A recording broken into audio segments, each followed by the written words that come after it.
நாசியிலே அவருடைய வாயை வச்சு ஜீவ சுவாசத்தை கொடுத்தார் அப்படின்ற ஒரு வசனம் ஆதியாகமம் 2:7 படிக்கிறோம். அந்த வசனத்தை சொல்லி கர்த்தர் அவரோட சொந்த வாயை உங்கள் மூக்கில் வச்சு உங்களுக்கு ஜீவ சுவாசத்தை கொடுத்தாரு. அந்த மூக்கு வழியே நீங்கள் எப்படி புகை விடுறீங்க அப்படின்னு கேட்டார். எனக்கு பயங்கர ஷாக் ஆயிடுச்சு. ஆமாம், இது ரியாலிட்டி தானே அப்படின்னு. ஏன்னா அப்போ நான் அந்த ஒரு வருஷம் வசனம் கேட்க ஆரம்பிச்சிட்டேன். வசனம் எனக்குள்ளே கிரியை செய்ய ஆரம்பிச்சிருச்சு. பட் எனக்கு அப்போல்லாம் தெரியல அது. அப்போ ஒரு சமுதாய போராளியாக இருக்கேன். அவர் இப்படி ஒரு வசனத்தை சொன்னோன்னே எனக்கு மனசுக்குள்ளே பயங்கர போராட்டம். கர்த்தர் நம்மளை உண்டு பண்ணியிருக்காரு. அந்த ஜீவ சுவாசத்தை கொடுத்த மூக்கு வழியாக நம்ம புகை விடணுமா அப்படின்னு முடிவு பண்ணேன். அவர் சொல்லி ஒரு 4-5 டேஸ் இருக்கும். அப்படியே அந்த முழு சிகரெட் பாக்கெட்டை கீழே தூக்கி போட்டு இனிமேல் இந்த ஸ்மோக்கிங் நான் எடுக்கவே மாட்டேன் அப்படின்னு கர்த்தருக்குள்ளே உறுதியாக நின்னேன்.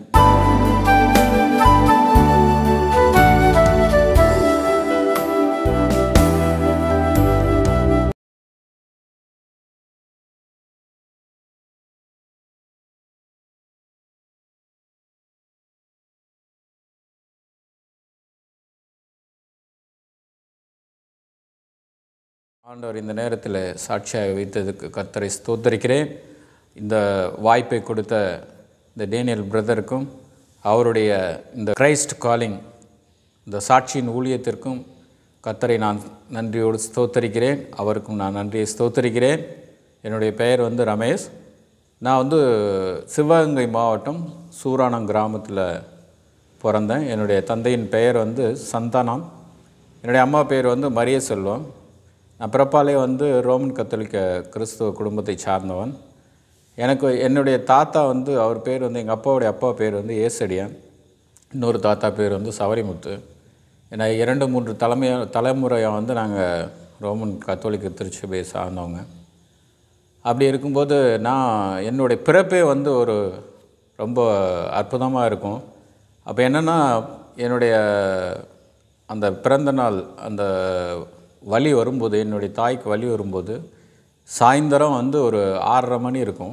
அவங்களுக்கு வலி வந்தோன்னே ஒரு மாட்டு வண்டியை என்னுடைய கிராமத்துலேருந்து பிடிச்சி பக்கத்தில் இளையாங்குடி அப்படின்னு என்னோடய டிஸ்ட்ரிக்ட் பேர் இளையாங்குடி. அந்த இளையாங்குடிக்கு தான் அரசு ஆஸ்பத்திரிக்கு கொண்டு போகணும். அந்த காலங்களில் பஸ்ஸு கிடையாது. அதனால் மாட்டு வண்டியில் ஏற்றி சூரானத்துலேருந்து இளையாங்குடி போகிறாங்க. 23 கிலோமீட்டர் அங்கே போய் ஆஸ்பத்திரியில் அட்மிட் பண்ணுறதுக்கு பயங்கர வலி வந்துருச்சு. வலி வந்தோன்னே எங்கள் ஊர்லேருந்து 7வது கிலோமீட்டரில் இந்த பானைகளில் செய்கிற இடம் ஒன்று இருக்குது. அந்த ஊருக்கு பேர் கல்லணி. அந்த கல்லணிக்கு முன்னாடியே அந்த பானை செய்கிறதுக்கு மண் எடுக்கிற இடம் இருக்கும். அந்த இடத்துக்கு பேர் கல்லணி கொலக்கால். அந்த இடம் வரும்போது மிகவும் வயிறு வலி ரொம்ப ஜாஸ்தியானதுனால என்னுடைய அம்மா என்ன சொல்லிட்டாங்கன்னா, வண்டியை நிறுத்துங்க, எனக்கு ரொம்ப வலிக்குது, என்னால் முடியலை அப்படி சொன்னோன்னே கூட இருந்த அந்த எங்கள் சொந்தக்காரங்க, எங்கள் அத்தை, இந்த மாதிரி அவங்களோட போன லேடிஸ்லாம் சேர்ந்து அந்த கல்லணி கொலக்காலில் அந்த மண்ணில் இறங்கி ஒரு சேலையை சுற்றி பிடிச்சிக்கிட்டு அந்த இடத்துல என்னுடைய அம்மா என்னை பெற்று எடுத்தாங்களாம். மணி 9:30 மணி. பக்கத்தில் தண்ணி இல்லாமல் அந்த மழை தண்ணி அந்த குளத்தில் கொஞ்சம் கொஞ்சம் கிடக்கும் இல்லையா, அதை எடுத்து என்னுடைய தாயார் மூஞ்சிலையும் அவங்களுக்கு குடிக்கவும் கொஞ்சம் கொடுத்து, அப்போ அந்த நேரத்தில் நான் பிறந்தேன் அப்படின்னு. இது ஏன் சொல்கிறேன்னா, இதை ஞாபகம் வச்சுக்கோங்க. ஏன்னா ஒவ்வொரு மனுஷனுடைய பிறப்பில் ஆண்டவர் பெரிய திட்டத்தை வச்சுருப்பார். அதனால தான் அந்த தாயின் கருவிலே நான் உன்னை தெரிந்து கொண்டேன் அப்படின்னு கர்த்தர் அங்கே அந்த இடத்துல சொல்கிறார். ஏன்னா அழைத்தவர் உண்மை உள்ளவர் அப்படின்னு நம்ம பார்க்குறோம். அதனால தான் ஒரு பாட்டில் கூட நம்ம இப்படி பார்க்குறோம். அழைத்தவர் உன்னை மறவார், அதிசயம் செய்தவர் மறவார், அழைத்தவர் உன்னை மறவார், அபிஷேகம் செய்தவர் மறவார், மனிதனின் அன்பு நிலை மாறினாலும் வார்த்தையை நிறைவேற்ற மறவார், மனிதனின் அன்பு நிலை மாறினாலும் தம் வார்த்தையை நிறைவேற்ற மறவார், தம் வார்த்தையை நிறைவேற்ற மறவார், மறவார் இயேசு மறவார், உன்னை ஒரு இமை பொழுதிலும் மறவார், மறவார் இயேசு மறவார், உன்னை உருவாக்கிய இயேசு மாறவார். இப்படியே வந்து அந்த நாளில் வந்து நான் அந்த இடத்துல பிறந்து திரும்ப அந்த ஆஸ்பத்திரிக்கே கொண்டு போகாமல் தொப்புள் கொடியெல்லாம் அங்கேயே கட் பண்ணிவிட்டு அந்த காட்டிலேயே வச்சு கட் பண்ணி அந்த கல்லணி கொள்ளைக்காலில் பிறந்து அப்படியே ரிட்டன் வீட்டுக்கு கொண்டு வந்தாங்க. எல்லோரும் நினச்சாங்க வீட்டு பக்கத்தில் இருக்கவங்களாம் இறந்து தான், 2 பேரும் இறந்து தான் கொண்டு வராங்க, ஏன்னா இப்போ தானே பிரசவத்துக்கு போனாங்க அப்படின்றதுக்காக இறந்து தான் வர்றாங்க அப்படின்னு சொல்லிட்டு எல்லாருமே வந்து ஓடி வந்தாங்களாம் வண்டிக்கிட்ட. அப்போ கர்த்தர் வந்து தாயின் கருவிலே நம்மளை வந்து தெரிந்து கொண்டதை நோக்கத்தை அன்னைக்கு வந்து தெரியலை, எனக்கும் தெரியல, என்னுடைய தாய் தகப்பனுக்கும் தெரியலை. ஆனால் வந்து கர்த்தர் வந்து ஒரு பெரிய திட்டத்தை வச்சுருந்துருக்கார். நான் அப்படியே பிறந்து என்னுடைய ஸ்கூல் வந்து சென்ட் ஜேம்ஸ் ஹை ஸ்கூல், நான் படிக்கும்போது ஹை ஸ்கூலாக இருந்துச்சு, இப்போ ஹையர் செகண்டரி ஸ்கூலாக இருக்குது. சென்ட் ஜேம்ஸ் ஹை ஸ்கூல் சூரானம். அந்த ஸ்கூலில் தான் அது ஒரு ரோமன் கேத்தலிக் ஸ்கூல், அதாவது ஒரு தெலசால் பிரதர்ஸ் வந்து அந்த ஸ்கூலில் ரன் பண்ணுறாங்க. அது நல்லா இருக்கும். அந்த ஸ்கூல்ஸ் வந்து நல்லா படிக்கிறதுக்கு ஒரு கவர்மெண்ட் எய்டட் ஸ்கூல் தான் அது. ஆக்சுவலாக நான் 1ஆவதுலேருந்து 10th வரைக்கும் அங்கே படித்து முடிச்சுட்டு அதுக்கப்புறம் வந்து 1992 வந்து நான் +2 வந்து ஓரியூர் அருளானந்தர் ஹையர் செகண்டரி ஸ்கூலில் நான் படிக்கிறேன். அதுவும் வந்து ஒரு ரோமன் கத்தலிக் ஃபாதர்ஸ்னால் நடத்துகிற ஸ்கூலு. அங்கே ஒரு போர்ச்சுகல்லேருந்து டீப்ரூட்டோ அப்படின்னு ஒருத்தர் வந்து அந்த மண்ணில் வந்து இறந்துருவார். அந்த எங்கள் ஸ்கூலை சுற்றிலும் அந்த அவர் இறந்த ரத்த சாட்சியை வந்து அந்த மண்ணே வந்து ரத்தமாக இருக்கும் அந்த ஸ்கூலை சுற்றிலுமே. அந்த இடத்துல படித்தேன். நான் படிக்கும்போது கூட இயேசுவை குறித்து ஒரு பாரம் எனக்கு இல்லை. ஏன்னா போர்ச்சுகல்லேருந்து என் ஸ்கூலுக்கு வந்து அந்த கிராமத்தை சுற்றிலும் அவர் சுவிசேஷம் சொல்லியிருக்காரு 380 வருஷத்துக்கு முன்னாடி. அப்போ நான் தெரிந்து கொள்ளாத கிறிஸ்துவ அவர் அறிவிக்கு இங்கே வந்து அவர் மன்னர்களால் வெட்டி கொல்லப்பட்டு அந்த இடத்துல அவர் ரத்த சாட்சியாக மறிக்கிறாரு. அப்போ கூட எனக்கு வந்து அந்த வெளிப்பாடு இல்லாமல் இருந்தது. அதுக்கப்புறம் நான் அந்த +2 1992 முடிக்கிறேன். என்னோடய மார்க்கு 709. 10th மார்க்கு 309, +2 மார்க் வந்து 709. நான் +2 முடிக்கிறேன். மறுபடியும் என்னோடய திட்டத்தை தடை பண்ணுற மாதிரி பிசாசு வந்து என்னுடைய குடும்பத்தில் பெரிய ஒரு பிரச்சனையை கொண்டு வந்தான். என்னோட கூட பிறந்தவங்க வந்து மொத்தம் 7 பேர். முதல்ல அக்கா இறந்துட்டாங்க, அதுக்கப்புறம் ஒரு அண்ணன், அதுக்கப்புறம் இன்னொரு அண்ணன், அதுக்கடுத்து 3ஆவது அண்ணன், அப்புறம் நான் வந்து 5ஆவது பையன். ஆக்சுவலாக அக்கா இறந்ததுனால நான் 4ஆவது பையனாக இப்போ இருக்கேன். ஆனால் 5ஆவது பையனாக எங்கள் அம்மாவுக்கு பிறந்தேன் நான். ஆனால் தேவ திட்டம் வந்து என் மூலம் இந்த உலகத்தில் நிறைவேறக்கூடாதுன்னா +2 படித்து முடிக்கிறேன். எனக்கு சதக் இன்ஜினியரிங் காலேஜ் கீழக்கரையில் வந்து எனக்கு சீட்டு கிடைக்கிது. ஆனால் என் ஃபேமிலியில் ஒரு பெரிய ப்ராப்ளம் என்ன ஆயிடுச்சுன்னா, எங்கள் அண்ணன் வந்து MITயில் வந்து இன்ஸ்ட்ருமெண்டேஷன் இன்ஜினியரிங் பிடெக் அப்போ படிக்கிறார். 1991 படிக்கிறார். படிக்கும்போது அவர் வந்து அங்கே இருக்க சூழ்நிலையில் ஏதோ பிரச்சனையாகி அவர் வந்து மனநிலை பாதிக்கப்பட்டு எங்கள் வீட்டுக்கு வந்துடுறார் ரிட்டர்ன். ஏன்னா எல்லாருமே எங்கள் வீட்டில் 6 பேருமே இன்ஜினியர், எல்லாருமே நல்லா படிக்கிறாங்க. ஏன்னா அப்பா வந்து ஒரு விவசாயியாக இருந்தால் கூட, அப்பாவும் அம்மாவும் ஒரு விவசாயம் பண்ணுற விவசாயியாக இருந்தால் கூட எங்களை வந்து கண்டிப்பாக படிக்க வைக்கணும் அப்படின்றதில் உறுதியாக இருந்தாங்க. அதனால் சொத்தை கூட அவங்க விற்கிறதுக்கு வந்து தயங்கலை. நாங்கள் எல்லா காலங்களையுமே வந்து அவங்க வந்து எங்களுக்காக வந்து எதை விற்க வேணாலும் தயாராக இருந்தாங்க. அப்போ அப்படி கஷ்டப்பட்டு விற்று எங்கள் அப்பா வந்து எங்கள் அண்ணனை படிக்க வைக்கிறாரு பிடெக்கு MIT காலேஜில் 1991 சிவகங்கை டிஸ்ட்ரிக்டில் ஃபஸ்ட்டு பிடெக்கு எங்கள் அண்ணன் தான். அவர் வந்து மணலில் பாதிக்கப்பட்டு வீட்டுக்கு வர்றாரு. வீட்டுக்கு வந்தோன்னே என்னால் வந்து படிப்பை கண்டினியூ பண்ண முடியல.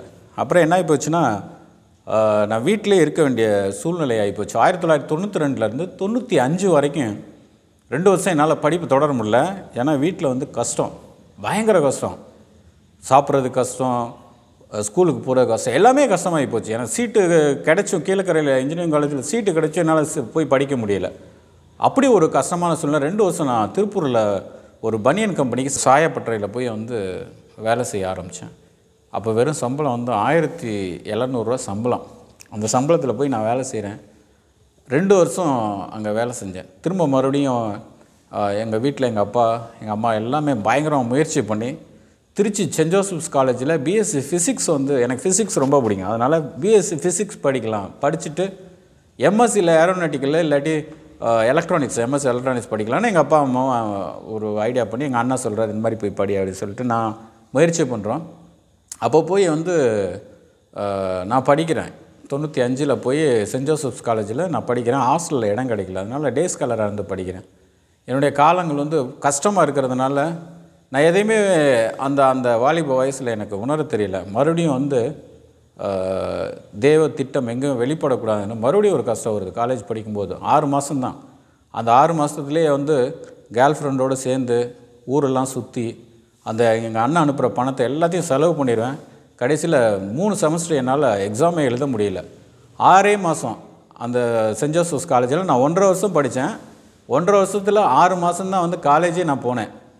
இந்த காலேஜ் போகும்போது எனக்கு ஒரே போராட்டமாக இருக்கும். அப்புறம் ஒரு நாள் நான் வந்து மனசு வந்து அண்ணன்ட்ட சொல்லிட்டேன், நான் வந்து என்னால் காலேஜ் போக முடியல, செமஸ்டர் எழுத முடியல, இந்த மாதிரி பிரச்சனை ஆச்சுன்னொன்னே 1996லேயே பாதியிலே நான் வெளியில் வந்துட்டேன் அந்த காலேஜ் விட்டு. 96லேருந்து 97 அந்த 2 வருஷத்துலேருந்து ஜான் பாண்டியன் கட்சியில் வந்து சேர்ந்து பயங்கர ஒரு மாதிரி அடிதடியாக போய்கிட்டே இருந்துச்சு. ரொம்ப கஷ்டமான சூழ்நிலை ஆகிப்போச்சு.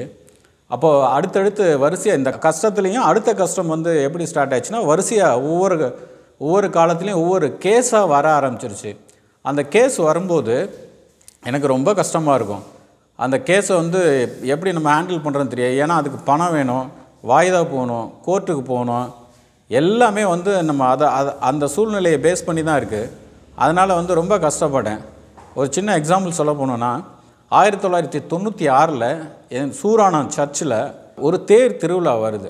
ஆடி மாதம் வந்து எப்போதும் தேர் திருவிழா வரும்.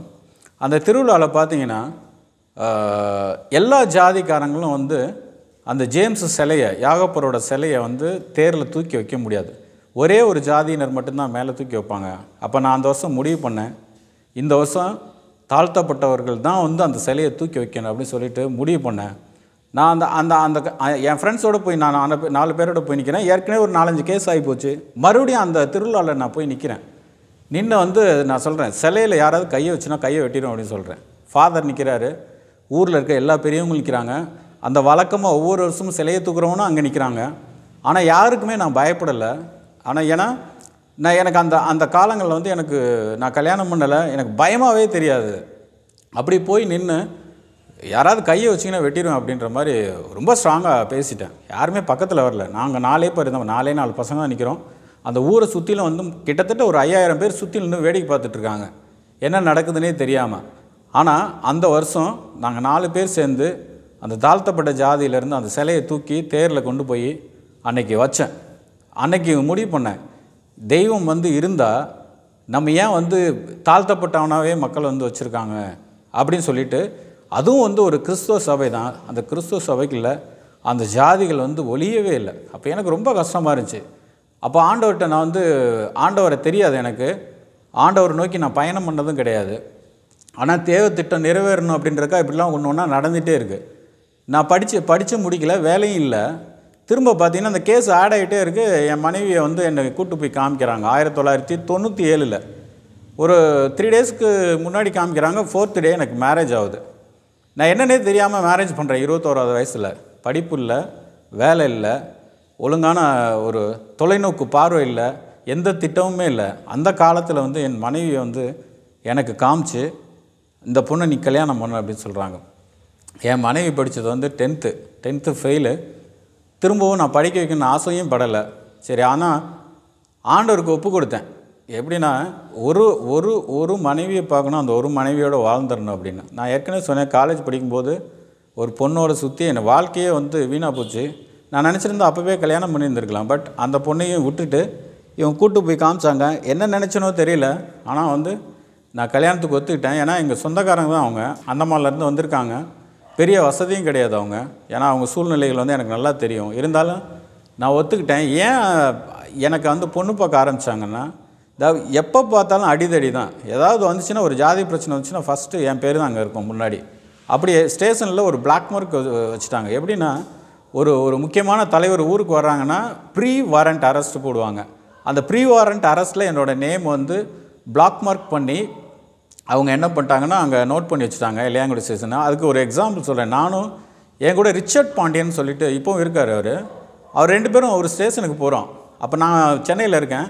நாங்கள் 2 பேரும் போகிறோம். அங்கே வந்து ரைட்டர் கேட்குறாரு, சூரானத்தில் இந்த மாதிரி ரமேஷ் யார் அப்படின்னு கேட்குறாரு. கேட்கும்போது ரிச்சர்ட் என்ன சொல்கிறாருன்னா, ரமேஷ் நீ வெளியில் போ அப்படின்னு சொல்கிறார். பேர் சொல்லாமல் கையை காமிச்சு நீ வெளியில் போ அப்படின்னு சொல்கிறார். ஏன்னா அவர் என்னை தான் கேட்குறாரு. ஏன்னா ப்ரீ வாரண்ட் அரெஸ்ட்டு போடுறதுக்காக என்னை கேட்குறாரு. நான் நின்றுட்டு இருக்கும்போது என்னை கேட்குறாரு. அவருக்கு ரைட்டர் புதுசாக வந்ததுனால என்னை தெரியல. அப்போ அப்படி வந்து ஒரு பிளாக் மார்க் லிஸ்ட்டில் வந்து இளையாங்குடி ஸ்டேஷனில் என்னோடய நேமை சேர்த்துட்டாங்க. அப்போ மனைவிக்கு அப்போ தான் பார்த்து கல்யாணம் பண்ணிட்டு வரேன். ஒரு கல்யாணம் பண்ணி வந்து ஒரு 2 மாதம் இருக்கும். ஒரு சின்ன பிரச்சனை. எங்கள் வீட்டுக்கு ஒரு 5-6 பசங்க வந்து தடியும் கம்புமோடு வந்துட்டாங்க என்னை அடிக்கிறதுக்கு. அப்போ நான் என் மனைவிட்ட சொல்கிறேன், வீட்டில் பெரிய வீச்சர் வால் இருக்கும், வீச்சர் வாலை எடுறி அப்படின்னு சொல்கிறேன். சொன்னோன்னே அந்த அருவாலை எடுத்து போகிறதுக்குள்ள எங்கள் அம்மா வந்து அந்த அருவாலை பிடிங்கிட்டாங்க. உடனே எங்கள் தாத்தா ஒரு கம்பு கையில் வச்சுருந்தார். அந்த கம்பை என் கையில் தூக்கி போட்டார். 5 பேரையுமே அடித்து அதுக்கப்புறம் அனுப்பிச்சி விட்டுட்டேன். அனுப்பிச்சி விட்டோன்னே அது ஒரு பெரிய கேஸ் ஆகி போச்சு. அப்படியே நான் வந்து திரும்ப என் மனைவியை கூட்டிகிட்டு 1998, 99, 2000 இந்த 3 வருஷம் நான் டிப்ளமோ படிக்கிறேன். மறுபடியும் போய் 99ல் நான் படிப்பை போய் மறுபடியும் டிப்ளமோ ஸ்டார்ட் பண்ணுறேன். இந்த வாய்தாவும் சேர்ந்து நடந்துகிட்ருக்கு, கேஸும் நடந்துகிட்டே இருக்குது. ஆனால் வந்து நான் வந்து போய் படிக்கிறேன். கர்த்தரை வந்து எனக்கு யாரும் தெரியல. அப்போவும் வந்து ஆண்டவரை வந்து நான் கண்டுபிடிக்கல. அப்போ போய் படித்து முடிச்சுட்டு 2001ல் சுப்ரீம் அப்படின்னு ஒரு கம்பெனி, சேர் கம்பெனி, அது வந்து பாண்டிச்சேரியில் இருந்துச்சு. ஏன்னா பாண்டிச்சேரியில் எங்கள் அண்ணன் இருந்தார். எங்கள் அண்ணன் என்ன பண்ணுறாருன்னா என்னை வந்து அந்த சுப்ரீம் அப்படின்ற கம்பெனியில் போய் என்னை சேர்த்து விட்றாரு. என்னோடய சம்பளம் 2300 ரூபா. நான் நல்லா ஒர்க் பண்ணுவேன். ஏன்னா கர்த்தர் வந்து ஒரு நல்ல ஞானத்தை கொடுத்துருக்காரு அப்படின்ற எனக்கு அந்த நாட்களில் தெரியல. பட் நல்லா ஒர்க் பண்ணுவேன், சின்சியராக ஒர்க் பண்ணுவேன். ஒர்க் பண்ணதுனால எனக்கு என்ன ஆச்சுன்னா இன்னொரு கம்பெனியில், பிரைட் அப்படின்னு ஒரு கம்பெனியில் வேலை கிடச்சிச்சு. 7100 ரூபா சம்பளம். அங்கே போயிட்டு கொஞ்ச நாள் ஒர்க் பண்ணிவிட்டு ஒரு 1.5 வருஷம் ஒர்க் பண்ணிவிட்டு 2003ல் எஸ்எல் லுமேக்ஸ் அப்படின்னு ஒரு கம்பெனியில் வேலை செய்கிறேன். அங்கே வேலை செய்யும்போது 9300 ரூபா மறுபடியும் சம்பளம் எனக்கு அங்கே ரைஸ் ஆகுது. 1999ல் பயங்கர கஷ்டம். ஏன்னா நான் மறுபடியும் 92ல் படிப்பு நிறுத்தினது, 95ல் மறுபடியும் தொடங்கி மறுபடியும் நின்னது. 1999ல் அந்த படிப்பு மறுபடியும் கண்டினியூ பண்ணுறேன். பயங்கர கஷ்டம். ஏன்னா நாங்கள் சாப்பிட்றதுக்கே வழி இல்லாமல் இருக்கோம். அந்த சூழ்நிலையில் நான் போய் படிக்கிறேன். 12/12/1999 எனக்கு ஒரு பையன் பிறகுறான். நான் காலேஜ் செகண்ட் இயர் படிச்சுட்டு இருக்கேன். அந்த டைமில் எனக்கு ஒரு பையன் பிறகுறான். அவன் பேர் வந்து ஜோவன் நான் பேர் வச்சோம். அவன் வந்து நான் காலேஜ் உள்ளே இருக்கும்போது எல்லாருமே வந்து வித்தியாசமாக பார்ப்பாங்க. ஏன்னா கேலியும் கிண்டலுமா அவமானம் இந்த அந்த காலத்தில் வந்து அவன் வந்து பிறந்தான். எல்லா கஷ்டத்துலேயும் தேவன் வந்து எனக்கு அற்புதமான ஒரு குழந்தையை கொடுத்தாரு. அப்போ வந்து ரொம்ப சந்தோஷப்படுவேன். பட் ஆனால் வந்து கர்த்தருக்குள்ளே நாங்கள் அந்த நாட்களில் இல்லை. எங்களுக்கு வந்து தெரியவும் தெரியாது. நான் வந்து என் மனைவியோடு வந்து காலேஜுக்கு பக்கத்துலேயே அங்கேயே ஒரு ரூம் எடுத்து நான் தங்கி தான் டே ஸ்காலரை வந்து அந்த diploma electrical and electronics engineering நான் படித்தாங்க சீதைமால் பாலிடெக்னிக் சிவகங்கையில். அப்போ ரொம்ப கஷ்டமாக இருக்கும். நாங்கள் விறகு, கேஸ்லாம் கிடையாது. அப்போ விறகு போய் கண்மாயில் போய் விறகு வெட்டிட்டு வந்து ரேஷன் அரிசி வாங்கி சமைச்சு சாப்பிடுவோம். ஏன்னா எங்களை அந்தளவுக்கு வந்து எங்களுக்கு கவனிக்கிறதுக்கு வந்து அந்த நாட்களில் இல்லை. ஏன்னா குடும்ப சூழ்நிலை நிமித்தம் வந்து நாங்கள் எல்லாமே மாறி போயிட்டோம், திசைகளே மாறி போயிட்டோம். அப்போ வந்து ரொம்ப கஷ்டத்துலேயும் வந்து அந்த 2 வருஷம் டிப்ளமோ படித்தேன். ஆனால் இந்த சூழ்நிலைக்கு அப்புறம் நான் டிப்ளமோவில் 86% மார்க்கும் அங்கே கர்த்தர் கிருபை செஞ்சார். அது அந்த நாட்களில் எனக்கு தெரியல ஏன் அந்த மார்க் வாங்குகிறேன், என்ன பண்ணுறேன். ஏன்னா ஒவ்வொரு சூழ்நிலைகளையும் நான் வந்து ஒரு படி மேலே வச்சேன்னா ஃபுல்லாக சறுக்கி திரும்ப கீழே வந்துடுவேன். அந்த மாதிரி தான் அந்த என்னுடைய வாழ்க்கையே இருந்துச்சு சின்ன வயசுலேருந்தே. இப்படி போயிட்டே இருக்கும்போது 2003ல் என்னுடைய ஒய்ஃப் வந்து சர்ச்சுக்கு போகிறாங்க. சர்ச்சுக்கு போனோன்னே அவங்க ரெகுலராக போயிட்டே இருக்காங்க. சென்னைக்கு வந்துட்டோம், போரூரில் இருக்கோம். அப்போ வந்து ரெகுலராக போயிட்டே இருக்கும்போது நான் தடை செய்ய மாட்டேன். பாஸ்டர் வீட்டுக்கு வந்து ஜெபம் பண்ணுவார். நான் வெளியில் சிகரெட் அடிச்சிட்ருப்பேன், பாஸ்டர் உள்ளே ஜெபம் பண்ணிகிட்ருப்பார். என்னுடைய ஃப்ரிட்ஜை ஓப்பன் பண்ணிங்கன்னா ஃபுல்லாக சரக்கு இருக்கும். எல்லா சரக்குமே இருக்கும். நெப்போலியன், பிரிகான்ஸ், கிங்ஃபிஷர் பியர், நீங்கள் எது பார்த்தீங்கன்னா ராயல் சேலஞ்ச், அன்றைக்கே நல்ல சரக்காக இருக்கும். அந்த ஃப்ரிட்ஜு ஃபுல்லாக ஸ்மோக்கு கண்டினியூஸாக நான் வெளியில் பண்ணிகிட்ருப்பேன். வெளியில் கப்பு வச்சு தண்ணி அடிச்சிருப்பேன். பாஸ்டர் என்னை கிராஸ் பண்ணி உள்ளே போய் ஜெபம் பண்ணிகிட்ருப்பார். என் ஒய்ஃபு, பசங்க. 2003ல் எனக்கு இன்னொரு டாக்டர் பிறந்தா 8வது மாதம். அந்த சூழ்நிலையில் அப்பவும் பாஸ்டர் வருவார். அந்த குழந்தைகளுக்காக ஜெபம் பண்ணுறதுக்கு அப்போ பாஸ்டர் வருவார். அப்போவும் நான் ஸ்மோக் பண்ணிகிட்ருப்பேன், தண்ணி அடிச்சிட்ருப்பேன். பாஸ்டர்னால் அந்த ஒரு மரியாதை கொடுக்கணும், அவங்க இப்படி தான் இருக்கணும் அப்படிலாம் எனக்கு தெரியாது. ஏன்னா அவங்கள வந்து நான் வந்து சாதாரண மனுஷராக தான் அந்த நாட்களில் பார்த்துக்கிட்டே இருந்தேன். அப்போ நான் வந்து வெளியில் தம் அடிச்சுப்பேன், உள்ளே வந்து பாஸ்டர் ரொம்ப சின்சியராக ஜெபம் பண்ணிகிட்டு இருப்பார். நான் தடை செய்ய மாட்டேன். ஏன்னா ஒரு பாஸ்டர் லூர்து சாமி அப்படின்னு சொல்லிட்டு அங்கே போரூரில் ஈசாய் அப்போஸ்தலிக் ரிவைவல் மினிஸ்ட்ரின்னு சொல்லிட்டு அங்கே போரூர் மதனந்தபுரத்தில் அவர் சபை வச்சுருக்காரு. அவர் அடிக்கடி அவங்க சிஸ்டரோட வந்து ஜெபம் பண்ணுவார். எனக்கு வந்து அவங்கள வரக்கூடாது, ஜெபம் பண்ணக்கூடாது அப்படிலாம் நான் சொல்லவே மாட்டேன். ஏன்னா அவங்க கடவுளோட மனுஷன் அப்படின்ற ஒரு காரணம் இருந்ததுனால. ஆனால் என்னுடைய வாழ்க்கை முறையை வந்து நான் மாற்றிக்கல. நான் ட்ரிங்க் பண்ணுறதோ சிகரெட் அடிக்கிறதோ மாற்றிக்கல. அவர் வந்தாலும் சரி, நான் பாட்டு சிகரெட் அடிச்சிட்ருப்பேன், தண்ணி அடிச்சிட்ருப்பேன், வெளியில் சேரை போட்டு. அவர் பாட்டுக்கு வருவார், ஜெபம் பண்ணுவார், அப்படியே போயிடுவார்.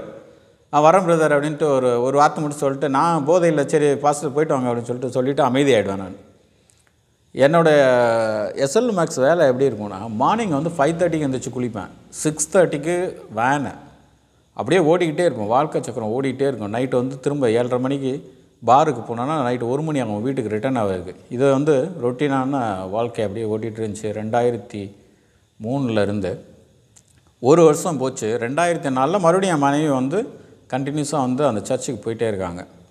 போயிட்டே இருக்கும்போது அவங்க கண்டினியூஸாக ஜெபம் பண்ணியிருந்தாங்க. எனக்கு வந்து அந்த 1994 இருந்து 97, 98 வரைக்கும் உள்ள அந்த எல்லா கேஸுமே ஒன்று ஒன்றா முடிஞ்சிருச்சு. கடைசியாக ஒரு கேஸுக்கு வாய்தாக்கு போகிறேன். நான் இளையாங்குடி கோர்ட்டுக்கு நான் போகணும். அப்போ வந்து போகும்போது என் மனைவி சொல்ல, பாஸ்டர்கிட்ட ஜெபம் பண்ணிட்டு போங்க அப்படின்னு சொல்கிறேன். நான் போகிறேன், பாஸ்டர்கிட்ட ஜெபம் பண்ணேன். எனக்கு அந்த நாட்களில் வந்து நம்பிக்கை இல்லை. அதில் இந்த மாதிரி போய் ஜெபம் பண்ணணும், போகணும் அப்படின்றது நம்பிக்கை இல்லை. அப்போ பாஸ்டர்கிட்ட போய் இருந்தாலும் மனைவி சொல்கிறாங்களேன்னு சொல்லிட்டு பாஸ்டர்கிட்ட போய் ஜெபம் பண்ணுறேன். நான் இந்த மாதிரி கேஸ் வந்து அவர் முடியணும் அப்படின்னு ஜெபம் பண்ணுறாரு. சில வசனங்களை சொல்லி அப்போ ஜெபம் பண்ணுறேன். எனக்கு கரெக்டாக ஞாபகம் இல்லை, ஏன்னா அன்றைக்கி நான் ரசிக்கப்படல. அவர் ஜெபம் பண்ணிவிட்டு அனுப்பிச்சி விட்றாரு. நாங்கள் போகிறேன். அங்கே போய் பார்த்திங்கன்னா அந்த ஜட்ஜை ஒரு சின்ன யங் ஏஜ் பையன்தான் இப்போ ஜட்ஜாக போட்டிருந்தாங்க. ஒரு ஃப்ரெஷ் கேண்டிடேட்டாக இருந்தார். அவர் கிட்டத்தட்ட ஒரு 40-41 வயசு தான் இருக்கும். ஏன்னா நார்மலாக ஜட்ஜுன்னா 50 வயசு 60 வயசு இருக்கும், 50 வயசுக்கு மேலே. பட் அவர் வந்து ரொம்ப யங்காக இருக்கார். நான் என்னை போய் பார்த்தோன்னே, இந்த தப்பு நீங்கள் பண்ணிங்களா வச்சிங்களா அப்படின்னு கேட்டுட்டு, உங்களுக்கு ஜட்ஜ்மெண்ட் இன்றைக்கி அப்படின்னு சொன்னார். சொல்லிவிட்டு என்ன பண்ணார்னா, 430 ரூபா ஒரு அபராதம், ஒரு கேஸில் அபராதம் போட்டு என்னை அனுப்பிச்சி விட்டார். அதோட அந்த கேஸு கடைசி கேஸாக முடிஞ்சு போச்சு. அப்போ நான் அது வரைக்கும் அந்த பாஸ்டர்ஸ் விஷயத்தில் நான் நம்பாமல் இருந்தேன். என்னுடைய வாலிப நாட்களில் சின்ன பையன்லேருந்து பெஞ்சமின் ஒருத்தர் வந்து, அவர் வந்து பெண்டிகாஸ்ட்டு, அவரோட நல்ல நெருங்கிய நண்பர். ஆனால் இருந்தாலும் நான் வந்து இயேசுவை நான் ஏற்றுக்க மாட்டேன், ஆர்கியூ பண்ணுவேன் அவங்கள்ட்ட. மாதா இல்லாமல் எப்படி இயேசு, ஜோசப் இல்லாமல் எப்படி இயேசு, அப்படிலாம் வந்து ஆர்கியூ பண்ணுவேன். ஏன்னா நமக்கு அந்த வெளிப்பாடு அன்றைக்கி இல்லை. அப்புறம் வந்து நான் முழுசாக என்ன பண்ணேன்னா, பாஸ்ட்டு அவர் வந்து ஒரு சபையில் ஒரு சின்ன வீட்டில் வச்சு சபை நடத்திட்டு இருந்தார். நான் ரெகுலராக சண்டே போக ஆரம்பித்தேன். ஆனால் ட்ரிங்க் பண்ணிக்கிட்டே இருந்தேன். எனக்கு அது தெரியல. அதுக்கப்புறம் 2005 பார்த்திங்கன்னா என்னோடய நண்பரோட பேசிட்டு, நான் ரெகுலர் சர்ச்சுக்கு போயிட்டே இருக்கேன். 92 ஆரம்பித்த ஸ்மோக்கிங் வந்து நான் நிறுத்தவே முடியல. 2004 வரைக்குமே நிறுத்த முடியல. கண்டினியூஸாக ஸ்மோக் பண்ணிகிட்ருக்கேன். ஒரு நாளைக்கு 3 பாக்கெட் 4 பாக்கெட்டு கண்டினியூஸாக ஸ்மோக் பண்ணுவேன். அதுக்கு ஒரு செலவாகும். ஃபேமிலிக்கு பார்த்திங்கன்னா அங்கே சந்திக்கப்படுறதுக்கு காசு இருக்காது. ஏன்னா நல்லா பயங்கரமாக ட்ரிங்க் பண்ணுவேன், பயங்கரமாக ஸ்மோக் பண்ணுவேன். அப்படி இருந்த நாட்கள் அது. அப்போ வந்து ரெகுலர் சர்ச்சுக்கு போகும்போது ஒரு பாஸ்டர் ஒரு வசனத்தை படிக்கிறதுக்கு நான் கேட்குறேன். அப்போ அந்த என் கூட வந்த நண்பர் வந்து என்ன சொல்கிறாருன்னா, நீங்கள் ஸ்மோக் பண்ணுறீங்க, ஓகே. அவர் பேர் யூஜின் விஜயகுமார், கம்பெனி செக்ரட்டரி. அவர் இப்படி ஒரு வசனத்தை சொல்கிறார். ஆதியாகமம் 2:7 தேவன் நாசியிலே அவருடைய வாயை வச்சு ஜீவ சுவாசத்தை கொடுத்தார் அப்படின்ற ஒரு வசனம் வரும். ஆதியாகமம் 2:7 படிக்கிறோம்.